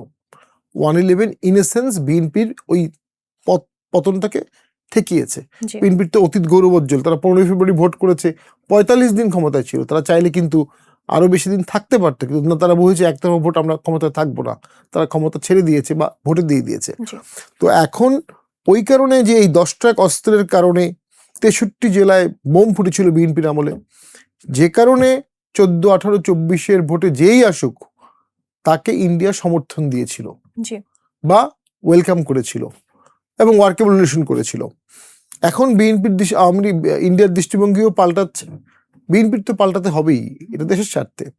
দেখুন, আজ থেকে 2500 বছর আগে কৌটিল্য, যার আরেক নাম চাণক্য, যে চাণক্যের নামে ইন্ডিয়ার ডিপ্লোম্যাটিক জোনকে বলা হয় চাণক্যপুরী, তিনি তো একজন রাখাল বালককে শিক্ষিত দীক্ষিত করে পৃথিবীর মধ্যে সবচেয়ে শক্তিশালী রাজা বানিয়েছিলেন, চন্দ্রগুপ্ত মৌর্য। জি এবং এত শক্তিশালী ভারতবর্ষ করেছে যে আলেকজান্ডার দ্য গ্রেট এখানে অল্প অংশ দখল করে বাকি অংশে পরাজিত হয়ে চলে গিয়েছিলেন। তো চাণক্য দুটো কথা বলে গেছে, একটা হচ্ছে অরির অরিমিত্র, মানে তোমার শত্রুর শত্রু তোমার বন্ধু, আরেকটা বলেছিলেন your neighbour is your best enemy. এইটা ভারতের মধ্যে অনেকদিন মজ্জাগত ছিল, যে কারণে ভারতের সাথে তার প্রতিবেশী প্রায় সকল দেশের সম্পর্ক খারাপ ছিল। এখন আমার কাছে মনে হচ্ছে এই স্টেজে এসে ভারত সম্পূর্ণ ওই পলিসি থেকে ডেফার করছে, সে প্রতিবেশীকে বন্ধুত্ব বানাতে চাচ্ছে, জি নাইবার ফার্স্ট পলিসিতে ভারত যাচ্ছে। এর পিছনে কারণও আছে, কারণ ভারত কিছুদিনের মধ্যেই সিকিউরিটি কাউন্সিলের পার্মানেন্ট মেম্বারশিপ চাবে, আরো অনেক গ্লোবাল ইস্যু চাবে। এই গ্লোবাল ইস্যুতে তার নাইবারের ভোট লাগবে, এবং সেই রিজিওনাল লিডার একবার ছিল, সেটা ছুটে গেছে, আবার সে হতে চাবে। সেক্ষেত্রে বাংলাদেশকে সে সর্বোচ্চ গুরুত্ব দিচ্ছে কয়েকটা কারণে। একটা হচ্ছে এই দেশের স্বাধীনতায় তার একটা গুরুত্বপূর্ণ ভূমিকা আছে। যে দেশের স্বাধীনতায় তার গুরুত্বপূর্ণ ভূমিকা আছে, সেই দেশে সে কখনো মিলিটারি অ্যাপ্রোচ নিতে পারে না, এটা হবে না, মনস্তাত্ত্বিকভাবে হবে না, থিওরিটিক্যালি হবে না, প্র্যাকটিক্যালি হবে না, এবং ইটস আননেসেসারি। সো সে সর্বোচ্চ বন্ধুত্বের চেষ্টা করে যাচ্ছে এবং করবে। তার মানে এই না যে সে তার সিকিউরিটির ব্যাপারে উদাসীন, জি সে তার সিকিউরিটির ব্যাপারে সর্বোচ্চ কনসার্ন, এবং তার কনসার্ন থাকার মতো যথেষ্ট ক্যাপাবিলিটিও আছে। এবং 71 সালে যখন আমরা চলে গেলাম, রিফিউজি হলো, আমাদের মুক্তিবাহিনী গেল, মাত্র 24 বছর আগেই কিন্তু ক্যালকাটায় দাঙ্গা হয়েছে, হিন্দু মুসলিম দাঙ্গা হয়েছে। জি সেই দাঙ্গার পরে মুসলমানরা বাংলাদেশে ব্যাক করেছে, পাকিস্তানের পক্ষে বাংলাদেশের মানুষ ইউনানিমাস ভোট দিয়েছে। পাকিস্তানের পক্ষে যত ভোট পড়েছে, বাংলাদেশে পাকিস্তানের পক্ষে তার থেকে বেশি ভোট পড়েছে। সেই বাংলাদেশের মানুষকে কিন্তু 1 কোটি রিফিউজিকে ভারত মানে ইন্ডিয়া হোস্ট করেছিল ক্যালকাটায়, জি এবং আরো 3-4টি স্টেটে। তো এবং দেন অস্ত্র দিয়েছে, খাবার দিয়েছে, সাপোর্ট দিয়েছে। আবার স্বল্প সময়ের মধ্যে যুদ্ধে জয়লাভ করেছে যখন বাংলাদেশ, সবাইকে ফেরত দিয়ে দিয়েছে। ইন্ডিয়া চলে যাওয়ার সময় 1 ইঞ্চি জায়গাও কিন্তু নিয়ে যায়নি। ইন্ডিয়া চাইলে তো একটা কনফ্লিক্ট জোন দেখিয়ে একটা জায়গা নিয়ে নিতে পারতো, একটা জায়গায় তার চিকেন নেক নিয়ে যে সমস্যা, জি সে যদি তখন চিকেন নেক নিয়ে নিত। সেই সময় ইন্ডিয়া কিন্তু শুদ্ধাচার করেছে, 1 ইঞ্চি জায়গাও নেয়নি। সেই যুদ্ধের কোনো ব্লেম নিতে চায়নি, এই যুদ্ধটাকে সে বাংলাদেশের যুদ্ধ দেখিয়েছে। এখন বাংলাদেশের সাথে ইন্ডিয়ার সুসম্পর্কের সম্ভাবনা দেখা যাচ্ছে। এইটাকে আপনি আমন্ত্রণ জানাবেন নাকি এটাকে ডেফার করবেন? ডেফার করলে আপনার দেশের স্বার্থ রক্ষা হবে, নাকি আমন্ত্রণ বা ওয়েলকাম করলে দেশের স্বার্থ রক্ষা হবে? 9 আউট অফ 10 প্রুডেন্ট মানুষ বলবে এইটাকে ওয়েলকাম করলে দেশের স্বার্থ রক্ষা হবে। জি আমাদের আপনার এখানে দুজন আলোচকই তীব্র জামাত বিরোধী, আমরা অনেকেই তাই ডেফিনেটলি। তবে জামাতও একটা বড় রাজনৈতিক ফ্যাক্টর। জামাত বিরোধী আপনার দল তো 86 সালে পার্লামেন্টে নিয়ে গেছে জামাত, পার্লামেন্টে গেছে, এ পার্লামেন্টে জামাত প্রথম ভোট অপবিত্র করেছে করছে। পার্লামেন্টে, হ্যাঁ। আর আপনার দল তো মন্ত্রীও বানিয়েছে, আমার দল মন্ত্রী বানাইছে, যাই সেটা হোক, তো আদিকাল সেটা হয়েছে। থেকে আছে ইতিহাস। আছেন তো এই ফ্যাক্টর, এই আলোচনা নেগোসিয়েশনে জামাতকে একেবারে বাইপাস করেও সমাধান হবে না। মানে আমি ভারতকে বলবো যে তাদের জামাতের সাথেও সম্পর্ক গড়তে হবে। আবার জামাতও শুধুমাত্র ভারত বিরোধিতা করেই রাজনীতি করব, এই রাজনীতি জামাতের এই রাজনীতি জামাতের কখনোই টিকবে না। না, মানে অ্যাপারেন্টলি ভাষায় আর কি, ভাষায় তারা শুধুমাত্র ভারত বিরোধিতাই করেই রাজনীতি করব, জামাত ইসলামীর এই রাজনীতি দীর্ঘস্থায়ী টিকবে না। তাদের দেশের স্বার্থে রাজনীতি, তাদের 71-এর বড় স্টিগমা আছে, এটা মাথায় রাখতে হবে। সেখান থেকে তাদের উত্তরণ হতে গেলেও তাদের অনেকগুলো ফেয়ার পলিসি লাগবে। সামনের দিনে গঙ্গা চুক্তি যদি এই সরকার করতে না পারে, এটা আমাদের জন্য অর্থনীতির একটা ব্লো আসবে, এবং পানির সাথে কৃষির সম্পর্ক আছে। এবং আমাদের দেখেন পাকিস্তান যারা বাংলাদেশে আছে, একটা শেষ করে দিই, অনেকেই বলে যে ভারত পাকিস্তান দুভাগ করেছে। ভারত পাকিস্তান দুভাগ করেছে কিনা তার আগে দেখতে হবে ভোটে জিতলো শেখ মুজিব, আপনি ক্ষমতা দিবেন না। হুম, হুম। ফেয়ার ভোটে তাদের অধীনে ভোট হয়েছে, ইয়াহিয়া খানের অধীনে ভোট হয়েছে, কিন্তু আপনি ক্ষমতা দিবেন না। আপনি 25 তারিখে জেনোসাইড করলেন কাদের বিরুদ্ধে? যারা আপনাকে লড়কেলেঙ্গে পাকিস্তান বললো, যারা মুসলিম মুসলিম ভাই ভাই বললো, যে মুসলিম মুসলিম ভাই ভাই বলে আমরা দুই প্রান্তে দুই ডানার মতো দুটো প্রদেশ হয়ে একটা প্রদেশ ছিলাম আমরা, তাদেরকে মেরে ফেললেন, গুলি করলেন ছাত্রদেরকে। কি পরিমাণ ছাত্র মারা গেছে 25শে মার্চে, ট্রেমেন্ডাস। তো কে যুদ্ধ চাপিয়ে দিল? জি। সকল ফেয়ার একাডেমিশিয়ান ইনক্লুডিং আর্চারকে ব্লাড, তারা স্পষ্ট বলেছে বাঙালি কোনো যুদ্ধ চায় নাই। বাঙালি যদি না চায় তাহলে ইন্ডিয়া যাবে কি করে? পাকিস্তান সম্পূর্ণ যুদ্ধ চাপিয়ে দিয়েছে। দেন ভারত বাধ্য হয়েছে রিয়াক্ট করতে, এবং ভারতের মনে up to November guilty feel ছিল, সেনাবাহিনীর সদস্যদের লেখা আছে যে আমরা আরেকটা দেশের ব্যাপারে নাক গলাচ্ছি। জি। দেন যখন পাকিস্তান ভারত অ্যাটাক করলো 3 ডিসেম্বর, তাদের ওই গিলটি ফিলটা চলে গেল। তো যেটা বলা হয় ন্যারেটিভস, পাকিস্তানরা আমাদের যুদ্ধ চাপিয়ে দিয়েছে, জেনোসাইড করেছে, আমাদের মেয়েদের রেপ করেছে, এটা হিস্ট্রিক্যাল ট্রুথ। এখান থেকে সরে আসার কোনো বিকল্প নাই। বাঙালি বাধ্য হয়ে যুদ্ধ করেছে, ভারত সহযোগিতা করেছে। জি। পাকিস্তান যদি রেপ না করতো, পাকিস্তান যদি আমাদের লোক না মারতো, জেনোসাইড না করতো, ইলেক্টেড গভর্নমেন্টকে ক্ষমতা দিত, তাহলে এই যুদ্ধ হতো না। জি, ধন্যবাদ। মোহাম্মদ শহীদ খান, মব সংস্কৃতি, চাঁদাবাজি ও রাজনৈতিক সংগঠনের সহিংসতা নিয়ে রাজনৈতিক বিশ্লেষক ও গবেষক মহিউদ্দিন আহমেদ তিনি বলেছেন, যাকে পছন্দ হলো না তাকে নানা ধরনের ট্যাগ দিয়ে তার উপর হামলা করার সংস্কৃতি রয়েছে। পাশাপাশি চাঁদাবাজির উপরই দাঁড়িয়ে আছে রাজনৈতিক সংগঠনগুলো। জানতে চাচ্ছে আইন শৃঙ্খলা পরিস্থিতি নিয়ন্ত্রণের ক্ষেত্রে সরকারের সবচেয়ে বড় ব্যর্থতা আসলে কোথায়? আইন শৃঙ্খলা পরিস্থিতি তো একটা খুবই নাজুক অবস্থায় চলে গেছিল আফটার 5ই আগস্ট, এবং ওনার স্যার ডক্টর ইউনূস সাহেবকে এটার জন্য দায়ী করতে হয়, কারণ ডক্টর ইউনূস সাহেবের যে পুরো গভর্নমেন্ট 18 মাসের, জি। ওটা হলো মবের গভর্নমেন্ট। বিকজ ওনার তো কোনো রাজনৈতিক দল ছিল না, জাতীয় পার্টি তো ওনার তাও একটা রাজনৈতিক দল, বিএনপি একটা রাজনৈতিক দল, আওয়ামী লীগ বর্তমানে কার্যক্রম নিষিদ্ধ একটা রাজনৈতিক দল, জামাতে ইসলাম একটা রাজনৈতিক দল। তো ওনাদের তো কর্মী সমর্থক নেতা আছে, ডক্টর ইউনূসের কিছুই ছিল না। তো ডক্টর ইউনূস যে একটা পরিকল্পনা করেছিলেন দীর্ঘদিন এখানে থাকবেন, এবং মনে আছে আপনাদের সবারই মনে থাকার কথা, ওই যে 1/11 তখনও 1/11 তখন উনি না, তার আগে ওনাকে অ্যাপ্রোচ করা হয়েছিল, উনি জিজ্ঞেস করেছেন আমি কতদিন থাকবো, তো ওনারা তো বলছেন যে না আমরা তাড়াতাড়ি নির্বাচন দিতে চাই। তখন উনি ওখান থেকে সরে যায়, অন্য কাউকে দিয়ে গেছেন যাদের উপরে এখন আমরা দায়িত্ব চাপিয়েছি। তো উনার সবসময় আকাঙ্ক্ষা, স্বপ্ন বা কি যেটা বলবেন, ইচ্ছা যে অনেকদিন উনি শাসন করবেন, এই জন্য উনি একটা মবের শাসন চালিয়ে দিলেন। মব বাংলাদেশে হয় নাই তার আগে এরকম না, মব হয়েছে, যেমন ছেলে ধরা সন্দেহে মহিলাদেরকে জি। পিটিয়ে মেরে ফেলছে, ডাকাতের উপরে আক্রমণ করা হয়েছে, চোরের উপরে আক্রমণ করা হয়েছে, এরকম ছোট ছোট মব তো অনেক সময় হয়। এটা আমাদের সংস্কৃতির সাথে অংশ।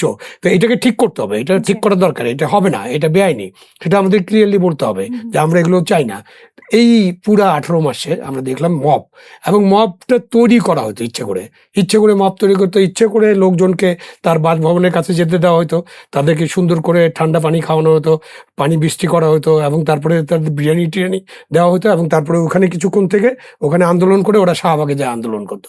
শাহবাগ হয়ে গেল একটা কেন্দ্র যে আন্দোলন করবে, এবং মাঝখানে কিছু অন্য আন্দোলন হয়েছিল। সুতরাং এই যে মবের যে মূল্য, মবের সংস্কৃতি, এটার যদি কোনো প্রাইস থাকে তাহলে এটা ডক্টর ইউনূসের প্রাপ্য, উনি এটা চালু করেছেন। এখন বাংলাদেশের এই আইন শৃঙ্খলা পরিস্থিতির সময়কার ওই সময় যেতে হবে আমাদেরকে, কারণ আপনি ধরেন 71 মুক্তিযুদ্ধে তো একটু চাই।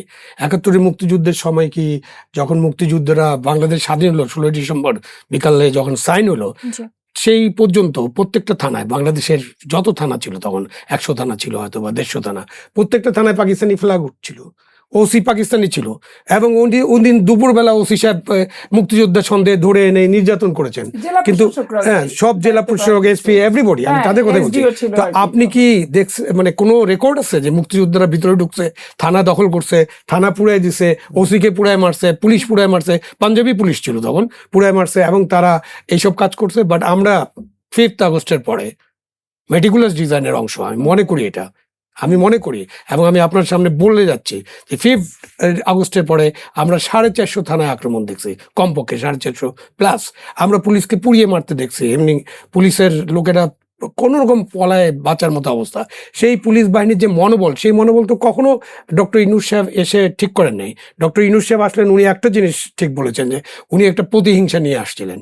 ওনার প্রতিহিংসার আগুনে কাকে কাকে জ্বালাতে পারেন সেই জ্বালানিটা উনি দিয়ে গেছেন আমাদেরকে। সো উনি পুলিশ বাহিনীকে মোবিলাইজ করলেন। আপনি একটা রাষ্ট্র চালাবেন, আপনি পুলিশ বাহিনী মোবিলাইজ করবেন না। আর ওই যে সো কল্ড বিপ্লব, এটা তো বলে কোনো লাভ নেই। আপনি যদি বিপ্লব করতেন তাহলে বিপ্লবের জন্য একটা প্রিপারেশন থাকে। বিপ্লব এমনি এমনি হয় না, বিপ্লবের প্রিপারেশন নিতে হয় 10 বছর, 20 বছর, 50 বছরও লাগতে পারে। তো আপনি বিপ্লব করবেন, বিপ্লবের আপনার বিপ্লবী বাহিনী থাকতে হবে, আপনার গণবাহিনী থাকতে হবে পুলিশ মিলিটারির এগেনস্টে, আইন শৃঙ্খলা বাহিনীর এগেনস্টে, যাতে আপনি একটা বাহিনী দিয়ে পুরো রাষ্ট্রটাকে ঠিক মতো চালাতে পারেন। যেটাকে আমি সমর্থন করি না, বাট ইরানে চালাচ্ছে না তাদের বাহিনী, এটা তো শাহের বাহিনী না, তারা নতুন করে বাহিনীটা গঠন করেছে। তো ওই অ্যাবিলিটি আপনার ছিল না। তাহলে আপনার রাষ্ট্রের যে কাঠামো আছে, রাষ্ট্রের জুডিশিয়ারি, রাষ্ট্রের সিভিল সার্ভিস, রাষ্ট্রের মিলিটারি, রাষ্ট্রের পুলিশ, তাদেরকে আপনি অর্গানাইজ করবেন। এবং পুরো সময়টা জুড়ে আমরা সব জায়গায় ইনডিসিপ্লিন দেখছি। আপনি পাটোয়ারি সাহেব তো উনি দুজনেই তো হাইকোর্টের মানুষ, কোর্টের মানুষ, তারা দেখেছেন না আমাদের কোর্টগুলোতে কি অবস্থা সৃষ্টি করা হয়েছে, আমাদের পুলিশের সাথে কি করা হয়েছে, আমাদের সিভিল সার্ভিসে কি করা হয়েছে, ইভেন মিলিটারির সাথে কি করা হয়েছে। পুরো রাষ্ট্রটাকে তারা এমন একটা অবস্থা নিয়েছেন, এইটা বিএনপি এখন বহন করছে, বিএনপিকে এটা ঠিক করার চেষ্টা করছে। সুতরাং বিএনপির কাছে এটা আছে। আপনি যে আজকের গ্যাস এবং সংকট, যেটা গ্যাস সংকট, জ্বালানি সংকট, এটার জন্য ডক্টর ইউনূসের গভর্নমেন্ট দায়ী। তারা FSRU দুটো আনার কথা ছিল, তারা এটা বাতিল করে দিয়েছেন। তাদের যে যোগ্য জ্বালানি সচিব, জ্বালানি উপদেষ্টা এবং তাদের কিচেন ক্যাবিনেট, তারা হঠাৎ করে এটা বাতিল করে দিলেন। এখন FSRU একটাতে আগুন লাগলো, যার ফলে আমরা LNG, লিকুইড LNG কে গ্যাসিফাই করে সাপ্লাই করতে পারছি না, এবং তারা কোনো অর্ডারও দিলেন না। এইটা একটা জিনিস আনতে কিন্তু সময় লাগে, সুতরাং এটাও তারা করে গেলেন। তো আজকে আপনি যেটা দেখছেন, গ্যাস সংকট, জ্বালানি সংকট, আইন শৃঙ্খলার যে সংকট আছে, পুরোপুরি জনগণের আকাঙ্ক্ষা এবং স্বপ্ন অনুযায়ী কিন্তু আইন শৃঙ্খলার অবস্থা উন্নতি হয় নাই। জনগণের আকাঙ্ক্ষা এবং স্বপ্ন অনুযায়ী কিন্তু আমরা দ্রব্যমূল্যটাকে সেই নিয়ন্ত্রণে আনতে পারি নাই। আমি বলছি ব্যাপক জনগণের, মানে ব্যাপক জনগণের, আমাদের লেভেলেও আমরা এখন কষ্ট পাচ্ছি। কিন্তু সাধারণ মানুষ, দেশের 70-80% মানুষ কিন্তু দ্রব্যমূল্যের কষাঘাতে আছে। আপনি এখন এগুলো নিয়ে চিন্তা করতে হবে, এবং এই দ্রব্যমূল্যের কষাঘাত থেকে মুক্তির জন্য আপনার প্রতিবেশীর সাথে একটা ভালো সম্পর্ক করতে পারে। গ্যাস সংকট থেকে উত্তরণের জন্য প্রতিবেশীর সাথে ভালো সম্পর্ক দরকার। আর আইন শৃঙ্খলা পরিস্থিতি আপনার নিজস্ব বিষয়ে আপনি এটাকে উন্নত করবেন। পলিটিক্যাল একটা অ্যাকোমোডেশনও দরকার দেশে। আপনি ইনক্লুসিভ একটা রাজনীতি করতে হবে, এটা জিয়াউর রহমান সাহেব করেছিলেন, সুতরাং তাদের দল, খালেদা জিয়াও করেছেন, তাদের দলকে এটা করতে হবে। 2001 সাল থেকে আমি মনে করি 2001 সালে কিন্তু খালেদা জিয়ার গভর্নমেন্টের উপর ইন্ডিয়ান সাপোর্ট কিন্তু অনেক ছিল, অনেক ছিল, এটা আমরা সবাই জানি। এখন এটা স্বীকার করতে হবে। বাট ওই যে ঘটনাগুলো, যেটা পাটোয়ারি সাহেব বলেন, সেই ঘটনাগুলো এবং নির্বাচনের পরে সংখ্যালঘু মানে হিন্দু সম্প্রদায়ের উপরে যে নির্যাতন, নানান কারণে ওখানে একটা গ্যাপ হয়ে গেছে। সেই গ্যাপটা তো আমাদেরকে পরিপূরণ করতে হবে। আমরা দেশের মধ্যে যদি আমরা ইনক্লুসিভ রাজনীতি করি এবং সকলে মিলে আমাদের দেশটাকে ভালোবাসতে হবে এবং দেশের মঙ্গলের জন্য কাজ করতে হবে।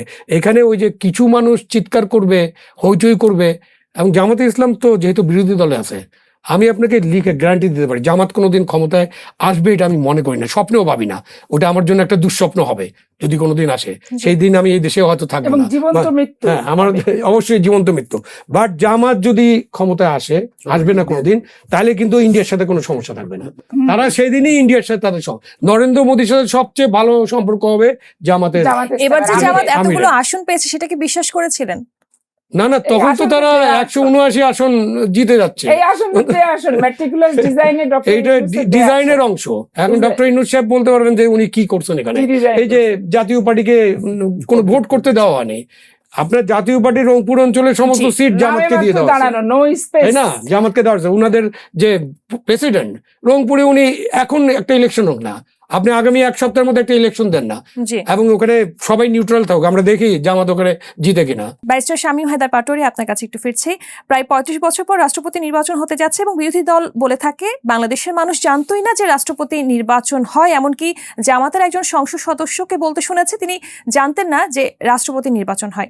আপনার কাছে জানতে চাই, এবারের রাষ্ট্রপতি নির্বাচনটা কি বিরল ঘটনা হতে যাচ্ছে নাকি, আর যদি হয়ে থাকে সেটা কেন? বিএনপি যাকে প্রার্থী দিবে তিনি ছাড়া অন্য কেউ নির্বাচিত হওয়ার কোনো সুযোগ আছে?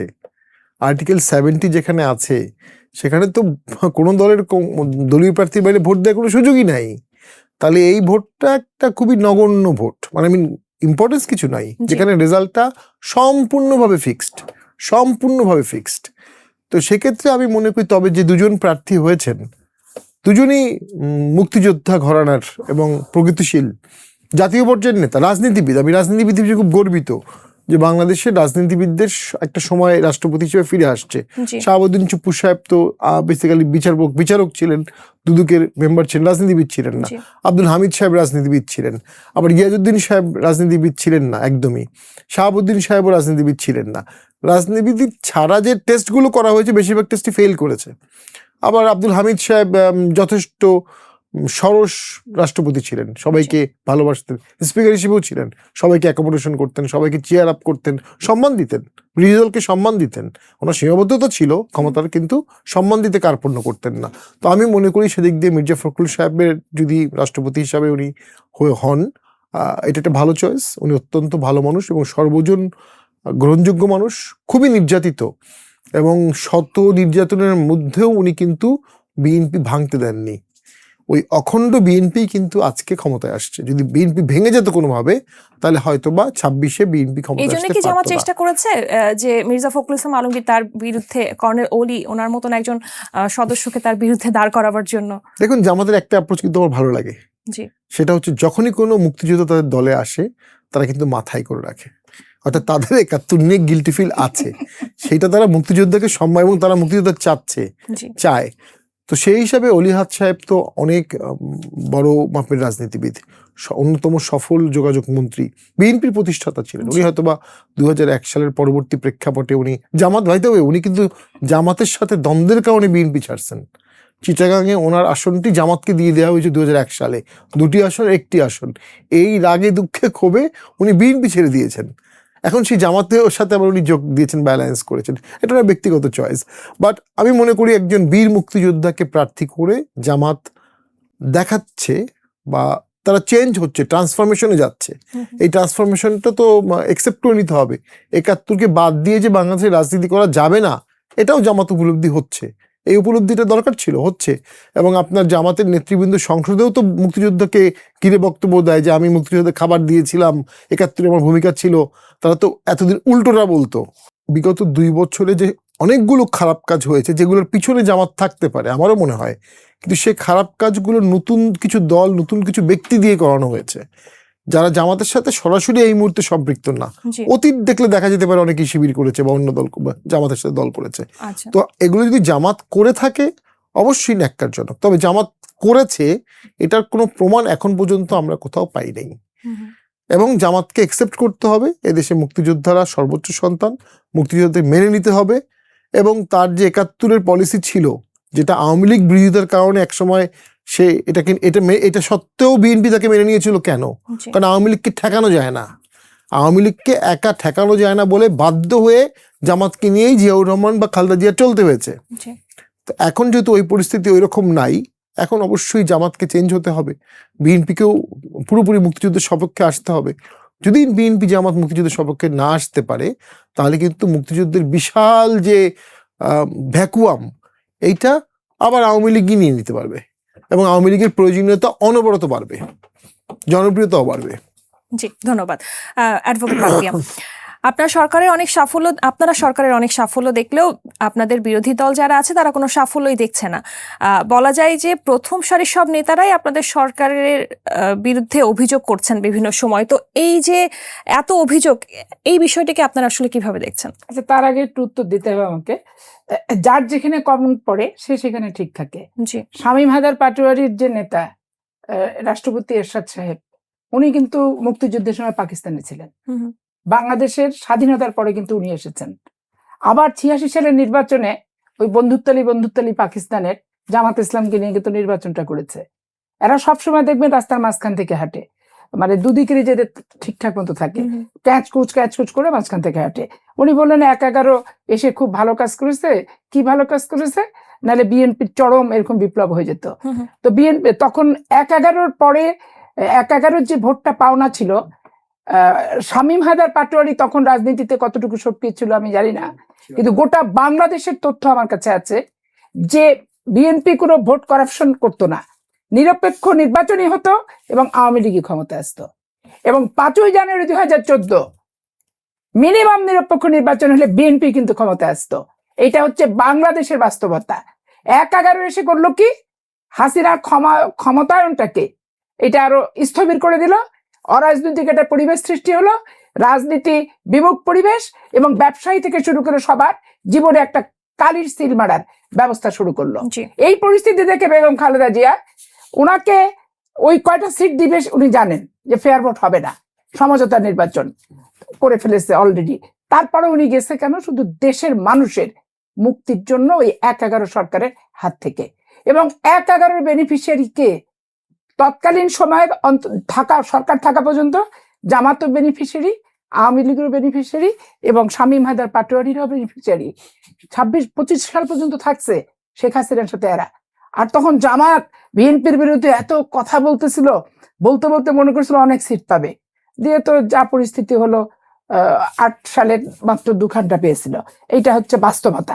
এখন রয়ের যেটা ব্যাপার, জি। ভারতের একটা গোয়েন্দা সংস্থা সারা পৃথিবীতে এরা সক্রিয়। কিন্তু আপনি কানাডায় যান, শিখদের বিরুদ্ধে যুদ্ধ, ওখানে শিখ ধরে পিটাচ্ছে। আপনি আমেরিকায় যান, ওয়াশিংটন, নিউ ইয়র্কে, তাদের সাথে তাদের ওই যে ভারতের বিচ্ছিন্নতাবাদী বলে ওখানে হত্যা করে দিচ্ছে। বাংলাদেশে আপনি এই SM কিবরিয়া হত্যাকাণ্ড থেকে শুরু করে, তারপরে আপনার রাষ্ট্রীয় ব্রিটিশ যে দূতাবাসের ডক্টর আনোয়ার সাহেব ছিলেন, সেই ভদ্রলোককে সিলেটে যে কোথায় মাজারে জি। বোমা বিস্ফোরণ হলো, এবং 64টা ডিস্ট্রিক্টে বোমা হামলা, যে ককটেল বিস্ফোরণ হলো আমার চাঁপাইনবাবগঞ্জে হয়েছে। একবারে রয়ের প্রি প্ল্যান করার কারণটা কি? ওই যে পদ্ধতি খুঁজতেছে যে যেভাবে হোক আওয়ামী লীগকে ক্ষমতা আসতে হবে।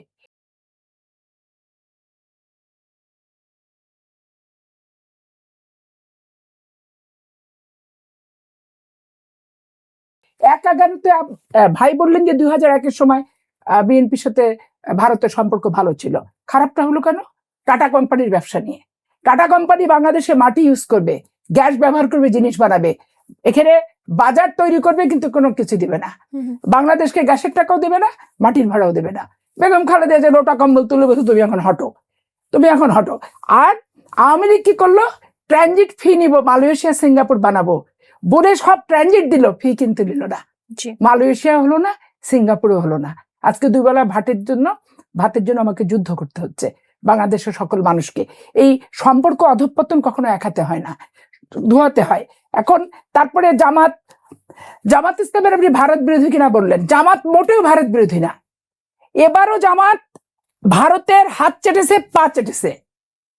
সরকারে কোনোভাবে ম্যাট্রিকুলার ডিজাইনের সরকারে যাওয়া যায় কিনা, কিন্তু বাংলাদেশের জনগণ ওই গ্রাম্য মফস্বল এলাকায় বেহেস্তের টিকিট বিক্রি হতে পারে, কোরআন ছুঁয়ে ভোট দিতে পারে, 500 টাকায় ভোট বেচতে পারে, কিন্তু অল ওভার বাংলাদেশের মানুষ জামাত রাষ্ট্রীয় ক্ষমতায় যাবে এটা কখনোই মানবে, এটা গিলাইতে পারে না এই ভোটারদেরকে। আবার এত ভোট ম্যাট্রিকুলার ডিজাইনে করার মতো সৎসাহস তারা পায় নাই, বিধায় তাদেরকে বিরোধী দল করার জন্য জানের উপর চেষ্টা করছে। কিন্তু ইউনুস গভর্নমেন্টও যেমন চেষ্টা করছে ভোটের আনুপাতিক হার বাড়ানো, গণভোট তো একটা ভুয়া ভোট হয়েছে। বাংলাদেশ ব্যাংকের টাকা দিয়ে বদিউল আলম মজুমদারদের মতো ব্যক্তিদেরকে পয়সা দিয়ে, সিলেটের অখ্যাত কুখ্যাত রেজিস্ট্রেশন নাই এইরকম প্রতিষ্ঠানকে টাকা দিয়ে এই ভোটের রেশিও বাড়াতে যেই কিন্তু জামাতের তখন ওই ভোটের রেশিওটা বাড়াতে গেছে। কারণ এমন ভোটের বাড়াতে গেছে যে সব আওয়ামী লীগ এবং জাতীয় পার্টি বিএনপি মিলে ভোট আসে না। তখন কি করছে? পার্সেন্টেজটা জামাতের খাতে দেখিয়েছে যে যতগুলো সিটে জামাত প্রথমবারের মতো এমপি হয়েছে, প্রত্যেকটা সিটে কিন্তু একই ঘটনা ঘটেছে। এখন ধরেন ইউনুসের যে সহযোগিতা জামাতের প্রতি ছিল সর্বাত্মক ছিল, এবং প্রতিহিংসা, আপনি কি বলে আওয়ামী লীগ বিএনপির প্রতিহিংসা, ইউনুস যে কি পরিমাণ প্রতিহিংসা পরায়ণ আমি আমার এই বয়সে এসে আমার চোখে আমি অবলোকন করলাম। দেখেন উনি কি পরিমাণ প্রতিহিংসা পরায়ণ। উনি 1/11 রাজনীতি সংগঠন করতে গেল, তৃণমূলে বেগম খালেদা জিয়া শেখ হাসিনা জনপ্রিয়, এটা কোনোভাবে মঈনুল ফখরুদ্দিন সেট আপ করতে পারে নাই। আস্তে করে টুক করে কিন্তু চলে গেল। যাওয়ার পর থেকে সে বাংলাদেশের ক্ষমতা আসার জন্য কনস্পিরেসি করলো, তার জন্য 3 দিন অপেক্ষা করলো। এখনো দেখেন এসে সে তার বাণিজ্য ব্যবসা যা ছিল সব গুটায় নিল। এইরকম অন্তর্বর্তীকালীন সরকারের একটা দৃষ্টান্ত আপনি দেখাতে পারবেন যে নিজে বাণিজ্য করছে, নিজের ট্যাক্স নিজে ফাঁকি করছে, মৌকুব করে নিছে, নিজে একটা ব্যবসায়িক প্রতিষ্ঠান করছে, নিজে একটা আদম ব্যবসার একটা প্রতিষ্ঠান, একটা বিশ্ববিদ্যালয় করছে, নগদ বিকাশের মতো একটা মানি লেনদেন করছে।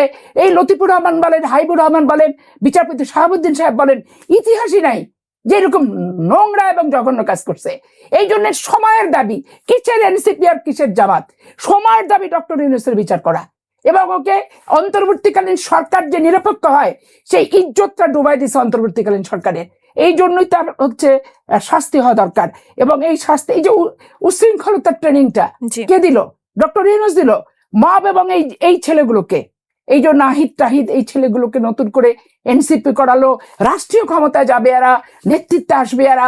এই যে আগাম ভবিষ্যৎবাণী, মানে যার মনে যা ফাল দিয়ে উঠে তার পরিকল্পনাটা তার কথাবার্তার মধ্যে কিন্তু অনেক কম কথা বলতেন ভদ্রলোক, প্রকাশটা পেয়ে গেছে। এখনো 70 অনুচ্ছেদ যদি না থাকতো তাহলে কি মনে হয় পাটোয়ারি সাহেব, যে বিএনপির এমপিরা যে ডক্টর ইউনূসকে, ডক্টর ইয়েকে ভোট দিয়ে দিত, অলি আহমেদকে ভোট দিত? কোনোদিনই দিত না। ডক্টর অলিকে আপনি সমর্থনটা করলেন কেন? যেহেতু 1/11 বেনিফিশিয়ারি আপনি, সেই কারণে ডক্টর অলি 1/11 আনার কারণে আপনি সেখানে সমর্থন দিয়ে দিলেন। বিশাল মুক্তিযোদ্ধা, অমক তমক। আরে কেমন মুক্তিযোদ্ধা যে আমি স্ট্যান্ড চেঞ্জ করে স্বাধীনতা বিরোধী চক্রে চলে যাব? হ্যাঁ, এটা মুক্তিযোদ্ধার যে অস্তিত্ব, মুক্তিযোদ্ধার যে মর্মার্থ, মূল কথা, সেখানে যে সে সমস্যা করলো। আর হাসিনাকে আনছে কে? 1/11 আনছে। হাসিনাকে 15 বছর রাখছে কে? 1/11 আনছে। তাহলে কি ডক্টর অলি আহমেদ, বি চৌধুরী, ওই পিডিপি যারা করছে তাদের কি আপনি মনে করেন শাস্তির প্রয়োজন নাই? জি তাদের আপা। শাস্তি জবাব দিতে হাতে কি আপনি বাঁচাতে পারবেন? পারবেন না। শিক্ষা অনির্বাণ, মুক্তিযুদ্ধের ভাস্কর্য সব ভাঙা হয়েছে। জি। আর জুলাই আগস্টের ভাস্কর্য বানানো হয়েছে। ভাস্কর্য যদি অপছন্দ করি, ইসলাম বিরোধী, সব কোনো ভাস্কর্য থাকবে না। আর মুক্তিযোদ্ধার ভাস্কর্য ভাঙার, জুলাই জাদুঘরে তো আমরা হাত দেখেছি দেওয়ার, ভাস্কর্য দিয়ে তাতে ভর্তি। হাত দেওয়ার জি রাষ্ট্রীয় ক্ষমতা কে দিচ্ছে? যারা ভাঙছে তাদের। আমরা জুলাই জাদুঘরের কথা বলছিলাম আপা। এবং তদন্ত কমিটি হওয়া দরকার যে মুক্তিযোদ্ধার ভাস্কর্য কারা ভাঙছে, কেন ভাঙছে, কোন দর্শনে ভাঙছে, এইটা জবাব দিয়ে করতেই হবে অদূর ভবিষ্যতে। জি। এবং মুক্তিযোদ্ধার প্রজন্মরা মরে যায়নি, মুক্তিযোদ্ধারা মরে যায়নি, এইটার জি। জবাব দিয়ে করতেই হবে। জি আপা। ভাস্কর্য বাড়াতে হবে, আবার যারা ভাঙছে তাদের পকেটের পয়সা দিয়ে বাড়াই দিতে জি হবে। আপা, ফিরবো আপনার কাছে। আবু আলম মোহাম্মদ শহীদ খান, আপনার কাছে আজকের অনুষ্ঠানে আপনার জন্য আমার শেষ প্রশ্ন। গত 6 মাসে সবচেয়ে আলোচিত যে শব্দগুলো ছিল তার মধ্যে উল্লেখযোগ্য হলো জুলাই সনদ, সংবিধান সংশোধন এবং সবার আগে বাংলাদেশ। এসব প্রতিশ্রুতি ও ধারণার বাস্তব প্রতিফলন বা বাস্তবায়ন আমরা কতটুকু দেখতে পেয়েছি? সবার আগে বাংলাদেশ তো জুলাই সনদের সাথে কানেক্টেড না। সবার আগে বাংলাদেশ, তো এই শব্দগুলো সবচেয়ে বেশি আর কি ব্যবহার করা হয়েছে, তারেক উচ্চারিত জন হয়েছে। প্রদ আসলেন, উনার একটা স্লোগান জি। সবার আগে বাংলাদেশ, একটা ভালো স্লোগান। এবং জি। সবার আগে বাংলাদেশ তো আমরা চাই, জি সবার আগে বাংলাদেশ ফার্স্ট, এটা নিয়ে কোনো সমস্যা নাই। এবং এটা করতে হলে তো আপনার সময় লাগবে। তো আপনি 180 ডেজের মধ্যে তো এটাকে বিবেচনা করতে পারবেন না। আমাদের দেশে আমরা ওয়েস্টার্ন স্টাইলে 100 ডেজ, 180 ডেজ এগুলো গণনা শুরু করেছি। তো এরপরে 1 বছর হবে, তারপরে 2 বছর হবে, 3 বছর হবে, 5 বছর। আমি চাই এই সরকার, যেহেতু একটা নির্বাচিত সরকার, জি। নির্বাচন নিয়ে আমরা যত কথাই বলি না কেন, দেশে একেবারেই নির্বাচন নষ্ট হয়ে গেছিল, তার তুলনায় একটা নির্বাচন যেখানে অনেক ইঞ্জিনিয়ারিং হয়েছে, এটা মেনে নিতে হবে। তারপরেও একটা নির্বাচিত সরকার, আমরা চাচ্ছি যে একটা ইনক্লুসিভ রাজনীতিতে আমরা ফিরে আসি এবং বাংলাদেশ একটা উদার গণতান্ত্রিক বাংলাদেশ হোক। জি বাংলাদেশ এমন একটা বাংলাদেশ হোক, অসাম্প্রদায়িক বাংলাদেশ হোক, এবং বাংলাদেশে উদার গণতন্ত্রের চর্চা হোক। সেটাই বাংলাদেশ ফার্স্ট। ওটা যদি আমরা করতে পারি তাহলেই কিন্তু অনেক সমস্যার জি। সমাধান হবে। আমি একটু ডক্টর আর জুলাই সনদ আর জুলাই সনদ আর সংশোধন সংবিধান নিয়ে কথা বলবো। তার আগে অলি সাহেবের কথা বলি। অলি সাহেবকে দেওয়াটা হচ্ছে জামাতের একটা স্ট্যান্ড। জামাত কোনো ইয়াতে মুক্তিযুদ্ধের দিকে ফিরে আসতেছে এরকম মনে করার কোনো কারণ নেই। জামাতের একজন মুক্তিযুদ্ধ এমপি ছিল না, তার কি কি কাণ্ড হয়েছে আপনারা দেখছেন। আপনি একবার মাঝখানে বলছিলেন জামাতের এমপি কি একটা কথা বলছিল যে উনি জানেন না যে রাষ্ট্রপতি পর্যায়ে ভোট হয়, জি জামাতের এমপি। তো জামাতের এমপিদের এরকম অনেক কথা আছে। একজন তো এমপি বললেন যে কি 500 কোটি 600 কোটি টাকার একটা বাজেট বোধহয় হচ্ছে। তো জামাতের আরেকজন এমপি বলেছেন যে ওনার জন্ম 1981 সালে, উনি বলছেন এমন খতিয়ান দিছে নিজের জন্মেরই ঠিক ঠিকানা ঠিক নাই। ঠিকানা নেই। তো এই জামাতের এমপিদের এরকম অনেক কথাবার্তা আছে। আবার ডক্টর তাহের বলছে আমি শিশু মুক্তিযোদ্ধা ছিলাম। শিশু মুক্তিযোদ্ধা, মানে ওই যে ওখানে চা খাওয়াইছে হ্যাঁ, বর্ডারে, ওনার বাড়ি। তো হ্যাঁ। তো সো জামাত এইসব দাবি করা, এগুলো ফান, এটা মকারি। জামাত মুক্তিযুদ্ধের ব্যাপারে তাদের একটাই লাইন, ভাই তাদেরকে বলেন, যদি কেউ বলতে চান তাদেরকে বলেন তুমি বলো 71 সালে তুমি যে কাজটা করছিলা, জি। That was a wrong decision, political decision. পাকিস্তানের পক্ষে কাজ করছো, তোমরা বুঝো নাই যে বাঙালি জাতি এক হয়েছে এবং স্বাধীনতা সংগ্রাম হবে, এবং পাকিস্তানি সেনাবাহিনী আমাদের উপরে, মানে পাকিস্তানি জানটা যারা আমাদের উপর যে অত্যাচার, নির্যাতন এবং যুদ্ধ চাপিয়ে দিয়েছে, এগুলোতে আলোচনা করে বলো যে that was a politically wrong decision, আর কিছু তো চায় না। এবং তুমি যা যা করছো এটা ক্ষমা প্রার্থনা আমি চাই না, একটা রং ডিসিশন ছিল, এটা বললেই হয়। এইটা তারা করতেছে কিন্তু জাস্ট একটা ফান করতেছে এবং আসছে। 70 অনুচ্ছেদ নিয়ে এখন কথা বলে লাভ কি? 70 অনুচ্ছেদ তো রাখতে হবে, কারণ রাখতে হবে এই জন্য আমরা তো 54 থেকে 58 ইতিহাস ভুলে যাইনি। 70 অনুচ্ছেদ তো এমনি এমনি আসে নাই। 70 অনুচ্ছেদ আসছে এই যে হর্স ট্রেডিং হয়, আপনি টাকা দিয়ে পাটোয়ারি সাহেব এমপি, তাকে 1 কোটি পয়সা দিয়ে কিনে নিলাম। দিলাম, আমার পক্ষে চলে আসো, এসব করে পাকিস্তান তো ওই যে পাকিস্তান ডুবছে কিন্তু ওই 54 থেকে 58 ওই শয়তানিটা করে। এই 70 অনুচ্ছেদ পরে কিন্তু ভারতীয় সংবিধানে ছিল না, ওরাও নিছে এখন, এবং আরো পাকিস্তানও ছিল না, ওরাও নিয়েছে। নিছে, বাধ্য সুতরাং হয়ে নিতে হবে, কারণ ভালো এটা জিনিস থাকতে চাই। হবে। আমরা শুধু 70 অনুচ্ছেদের একটা সংস্কার চাই, যে সংস্কারের কথা বলছিলেন। জি। কি সংস্কার? 70 অনুচ্ছেদে থাকবে যে তারা সরকারের বিরুদ্ধে, সরকার পতন মানে নো কনফিডেন্স মোশন যদি আসে, তখন কোনো এমপি তার পার্টির বিরুদ্ধে ভোট দিতে পারবে না, নাম্বার 1। নাম্বার 2 হলো একটা ফাইন্যান্স বিল, ওটা আমাদের জন্য খুব ইম্পর্টেন্ট। মানে বাজেট যখন হয়, বাজেট পাস করার সময় ফাইন্যান্স বিলগুলো যেগুলো আছে তার বিরুদ্ধে ভোট দিতে পারবে না, কেন এই দুইটা কারণে সরকারের পতন হয়। তো এই দুইটা জায়গায় যদি আমরা করে দিতে পারি, ইভেন এই যে রাষ্ট্রপতি নির্বাচন, ওখানে ভুলে গেছিলাম 1991 সালে একটা রাষ্ট্রপতি নির্বাচন ছিল, ওটাও জি। আমাদের এমপি জানে না, হয়েছিল। হয়েছিল। এবং তখন বিএনপি কিন্তু 172 জামাতের ভোট এমপিরা পেয়েছে। জানবে কি ভাই যে এই যে শিক্ষা প্রতিষ্ঠানে পড়ছে 20টা করে হত্যা মামলার আসামি, তারা ঠিক সব আছে। MP তো হয়েছে। সুতরাং আপনি এখন যে সংস্কার নিয়ে আলোচনা করছি আমরা, সেই সংস্কার হলো ক্ষমতার ভাগাভাগি সংস্কার। মানে আপনি একটা উচ্চ কক্ষ করবেন। আমি ব্যক্তিগতভাবে মনে করি বাংলাদেশের No যে need অবস্থা, উচ্চ কক্ষ। উচ্চ কক্ষের কোনো প্রয়োজন নেই। এখানে কাউকে বসানোর দরকার নেই, তার পিছনে রাষ্ট্রের অর্থ অপচয় করার কোনো প্রয়োজন নেই। এটা একটা অপচয় হবে। যদিও 31 দফা এটা ছিল, ওনারা দিয়েছিলেন। আপনি সংস্কারের মধ্যে তার যে সংস্কার পরিষদ, ওটা তো মরে যাবে, ন্যাচারাল ডেথ হবে, চিন্তা করেন না। হ্যাঁ ভোটের ব্যাপারে তো আপা বলেই ফেলছেন, ওটা কি ধরনের একটা ভোট ছিল, ওটা একটা মকারি ছিল। সুতরাং এখন যে সংস্কার নিয়ে এনসিপি, জামাত এবং কেউ কেউ যে খুবই আলোচনা উৎসাহী, করছেন না, জি। সেগুলো হলো সব পলিটিক্যাল ভাগাভাগি, রাষ্ট্রপতির ক্ষমতা বাড়াইতে। আরে ভাই, এটা পার্লামেন্টারি ডেমোক্রেসি, এখানে রাষ্ট্রপতিকে আপনি ক্ষমতা বাড়াইতে পারেন না, ইচ্ছা করলেই বাড়াইতে পারেন না। এইটা আমি একটা আলোচনায় জিজ্ঞাসা করেছিলাম, ওই যে সংস্কার পরিষদ একজন ছিল, আমি কি ভাই এগুলো কি আলোচনা করছিলেন ডক্টর ইউনূস ভবিষ্যতে রাষ্ট্রপতি হবে এই জন্য, তার ক্ষমতা বাড়ানোর জন্য? এবং আপনি লিখে রাখতে পারেন, এটা একসময় প্রকাশ হবে যে একসময় হয়তো ডক্টর ইউনূসের এরকম কেউ চেয়েছিল ডক্টর ইউনূস প্রেসিডেন্ট হবেন, এই জন্য ওনার ক্ষমতা রাষ্ট্রপতি বাড়াতে হবে। শাসিত বাট সরকারই রাষ্ট্রপতি করতে হিসেবে চেয়েছিল তারা। আপনি ফ্রেঞ্চ মডেলে যেতে হবে তাহলে, অথবা আপনাকে আমেরিকান মডেলে যেতে হবে। আমরা তো সেই মডেলে যাচ্ছি না, সুতরাং এখানে রাষ্ট্রপতির ক্ষমতা বাড়ানোর কোনো সুযোগ নাই। হ্যাঁ, তবে রাষ্ট্রপতির ওইখানে যেটা আছে 5 অনুচ্ছেদ, 48 না রাষ্ট্রপতির ক্ষমতা, 48-এ যেটা আছে, আমরা 1 পড়ি, তারপর 2 পড়ি না। আমাদের রাজনীতিবিদদের একটা অসুবিধা আছে, 2 পড়ার নিজের পর জন্য যেটুক দরকার। 3ও পড়ে না, হ্যাঁ, হ্যাঁ। 4 পড়ে, 5 কেউ পড়ে না। আপনি 48-এর 5-এ রাষ্ট্রপতিকে এখনো যে ক্ষমতায়িত করা আছে, এই 54 বছরে আমরা সেটা দেখি নাই। রাষ্ট্রপতি ইচ্ছা করলে বিল ফেরত পাঠাতে পারেন। রাষ্ট্রপতি যদি মনে করেন কোনো বিষয়ে আলোচনা করা দরকার, উনি প্রধানমন্ত্রীকে বলতে পারেন, এবং প্রধানমন্ত্রী সেটা ক্যাবিনেটে নিতে হবে এবং আলোচনা করতে হবে। সুতরাং রাষ্ট্রপতির কাছে যতটুকু আছে ওইটুক সম্মানও যদি আমরা রাষ্ট্রপতিকে দেই, শুধু এই যে মিলাদ পড়ানো আর মাজার জিয়ারত বাদ দিয়ে, তাহলে এই সম্মানটুকু দিলে রাষ্ট্রপতির যথেষ্ট ক্ষমতা আছে এবং সেটাকে ইউটিলাইজ করতে হবে। সংস্কারের ব্যাপারে আমার এক লাইন কথা, ভাই সংস্কার দরকার আমাদের স্বাস্থ্য সেক্টরে, জি। সেবা সেক্টরে, সংস্কার দরকার শিক্ষা সেক্টরে, শিক্ষাতে সংস্কার দরকার আমার এই যে প্রশাসন কিভাবে চলবে, আমার জুডিশিয়ারিতে, পুলিশ প্রশাসনে, আমার আইন শৃঙ্খলা বাহিনীতে, এই জায়গাগুলোতে সংস্কার দরকার। এইটা নিয়ে কোনো কথাবার্তা নাই। আসেন আমরা সবাই মিলে এই সংস্কারগুলো করি।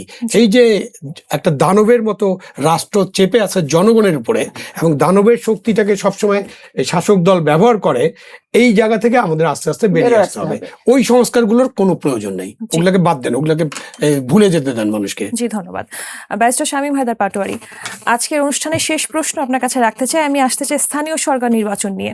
আসলে স্থানীয় সরকার নির্বাচন নিয়ে আপনাদের দলের ভাবনাটা একটু জানতে চাচ্ছিলাম। আমরা গভীরভাবে পর্যবেক্ষণ করছি। আমরা মনে করি এখনো নির্বাচন কমিশন স্থানীয় সরকার নির্বাচন সুষ্ঠুভাবে করার জন্য প্রস্তুতি নিতে পারেনি। জি। এটি এখনো সরকারের উপর নির্ভরশীল।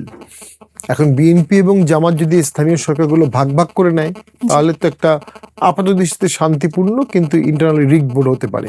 আর তারা যদি রিয়েল কম্পিটিশনে যায়, তাহলে মাঠে বিএনপি জামাতের মধ্যে তীব্র দ্বন্দ্ব হবে এই ভোট নিয়ে। প্লাস আওয়ামী লীগের যে জনপ্রিয় প্রার্থীরা লোকালি আছেন, তারা ভোট করতে পারবে কিনা এই বিষয়ে আমরা সঠিক, একজন বলেছেন করতে পারবে, একজন বলছে পারবে না, আবার বলছে আপনাকে 300 টাকা স্ট্যাম্প পেপারে সাইন করতে হবে, জি। হ্যাঁ আপনাকে লিখতে হবে আপনি কোনো নিষিদ্ধ দলের সংগঠনের সদস্য কিনা, হলফনামা দিতে হবে। তো ব্যাপারগুলো এখনো ক্লামজি। তো আমি মনে করি যেহেতু সরকার ড্রাইভিং হুইলে আছে, সংসদে আছে, সংসদের ক্ষমতা তো অনেক, সরকারের ক্ষমতা অপরিসীম, লোকাল গভর্নমেন্ট ইলেকশনটা ফ্রি, ফেয়ার, ইনক্লুসিভ, পার্টিসিপেটরি হোক, সবাই ভোট করুক, যেহেতু মার্কাও থাকবে না, সবাই ভোট করুক এবং এর মাধ্যমে জনগণের ক্ষমতায়ন হোক। লোকাল গভর্নমেন্টটা না হওয়ার কারণে স্থানীয় পর্যায়ের সামাজিক যে স্ট্রাকচার, পলিটিক্যাল স্ট্রাকচার, এটা কিন্তু নষ্ট হয়ে গেছে, এটা ফিরিয়ে আনতে হবে। সেক্ষেত্রে একটা বড় সমস্যা হচ্ছে নির্বাচিত এমপিরা তাদের আসনে তাদের মনোনীত লোকাল গভর্নমেন্টকে পাশ করাতে চায়। এইটা প্রশাসনকে নিরপেক্ষভাবে ভোট করতে হবে। জি এটি সামনের দিনে সরকারের জন্য সবচেয়ে বড় চ্যালেঞ্জ হবে, নিরপেক্ষভাবে স্থানীয় সরকার ভোট করা। এইটা তাদের জন্য লিটমাস টেস্ট। ধন্যবাদ। আরেকটি কথা বলবো, জি অবশ্যই। ডক্টর ইউনূস স্যার রাষ্ট্রপতির ক্ষমতা বাড়ানোর জন্য তার সরকার হিউজ চেষ্টা করেছে, কিন্তু উনি কিন্তু তার সময় রাষ্ট্রপতিকে সবচেয়ে ক্ষমতাহীন করে রেখেছিলেন। ওনার একটা কনস্টিটিউশনাল দায়িত্ব ছিল, উনি যতবার বিদেশে যাবেন উনি এসে রাষ্ট্রপতিকে অবগত করবেন, উনি একবার অবগত করেননি। সাধারণ ভোটে যেখানে দেখেন এই যে উনি রিসিভ করবেন শহীদ মিনারে, এক্স্যাক্টলি, আর উনি বাড়িতে উনি রাষ্ট্রপতি হওয়ার একটা আকাঙ্ক্ষা ছিল। এটা একটা কন্ট্রাডিক্টরি অ্যাটিচিউড ছিল আসলে। উনি প্রেজেন্ট রাষ্ট্রপতিকে ক্ষমতাহীন করেছেন, কিন্তু ভবিষ্যৎ রাষ্ট্রপতিকে উনি ক্ষমতাবান করতে চেয়েছেন। তবে আমার ব্যক্তিগত অভিমত, ডক্টর ইউনূস স্যার আর বাংলাদেশে কোনো কি পজিশনে যাওয়ার ব্যাপারে তার কোনো আগ্রহ থাকবে বলে আমার মনে হয় না। বাংলাদেশের মানুষও তাকে আর সেভাবে নিবে না, আর তারও আগ্রহের জায়গাটা নাই, তিনি ভোট করে চলে গেছেন বেসিক্যালি। দেখেন, জুলাই সনদ যেটা আপনি বললেন, ভাইকে প্রশ্ন করছিলেন, তো জুলাই সনদ করার আগে এখন মৃত ব্যক্তি জীবিত হচ্ছে, জি পাওয়া যাচ্ছে। এখন জুলাই সনদের অবস্থাটা তাহলে আপনি বোঝেন যে মৃত ব্যক্তি যদি জীবিত পাওয়া যায়, এবং আমি রিক্সাতে অ্যাক্সিডেন্ট করে পা ভাঙছি, পা ভাঙার পরে আমি জুলাই আহত বলে আমি হচ্ছে ডিসি অফিসে টাকা নিছি, তারপরে আমি ধরেন অন্য সংগঠন করি, জি শাসক দলের সংগঠন করি, কিন্তু আমি আহত হয়ে আমিও জুলাই যোদ্ধা হিসেবে টাকা নিচ্ছি। এখন জুলাই যোদ্ধার যে তালিকা, এই তালিকায় এখন মৃত যদি জীবিত হয়ে যায় আর জীবিত যদি মৃত না হয়, তাহলে এখানে আপনার জুলাই সনদ বাস্তবায়নের ক্ষেত্রে আর এই জুলাই সনদ আর এই গ্যাসের সমস্যার সমাধান কিভাবে হবে সেটা আগে আনতে হবে, তারপরে তেল কিভাবে সমাধান করব সেটা আগে আনতে হবে। ডিসকাশন পাবলিকলি হওয়া উচিত যে ভারতের সাথে সরকার প্রধান বাংলাদেশের গেলে লাভ কি লস কি, এখানে আবেগের কোনো বিষয় নাই, ইমোশনের কোনো বিষয় নাই। আমার আদায় করার জন্য তো আমাকে যেতে হবে, আমাকে টেবিলে তো বসতে হবে, আমার প্রস্তাবগুলো তো জানাতে হবে, দেশের মানুষের প্রতিনিধিত্ব যে করতে যাব, মানুষের মোটিভটাও তো আমাকে বলতে হবে, বোঝাতে হবে। কিন্তু এরা এমনভাবে ব্যারিকেড দিচ্ছে বর্তমান সরকারকে যে তুমি গেলেই ডুবে গেলা, তুমি গেলেই শেষ হয়ে গেলা, জুজুবুড়ির ভয় দেখাচ্ছে। কিন্তু তাদের উদ্দেশ্যে আমি বলতে চাই, বাংলাদেশের জনগণ এই সরকারকে নির্বাচনের ভিত্তিতে ভোটে বসাইছে, কারোর বৃদ্ধাঙ্গুলিতে উঠার জন্য না, বসার জন্য না। দেশের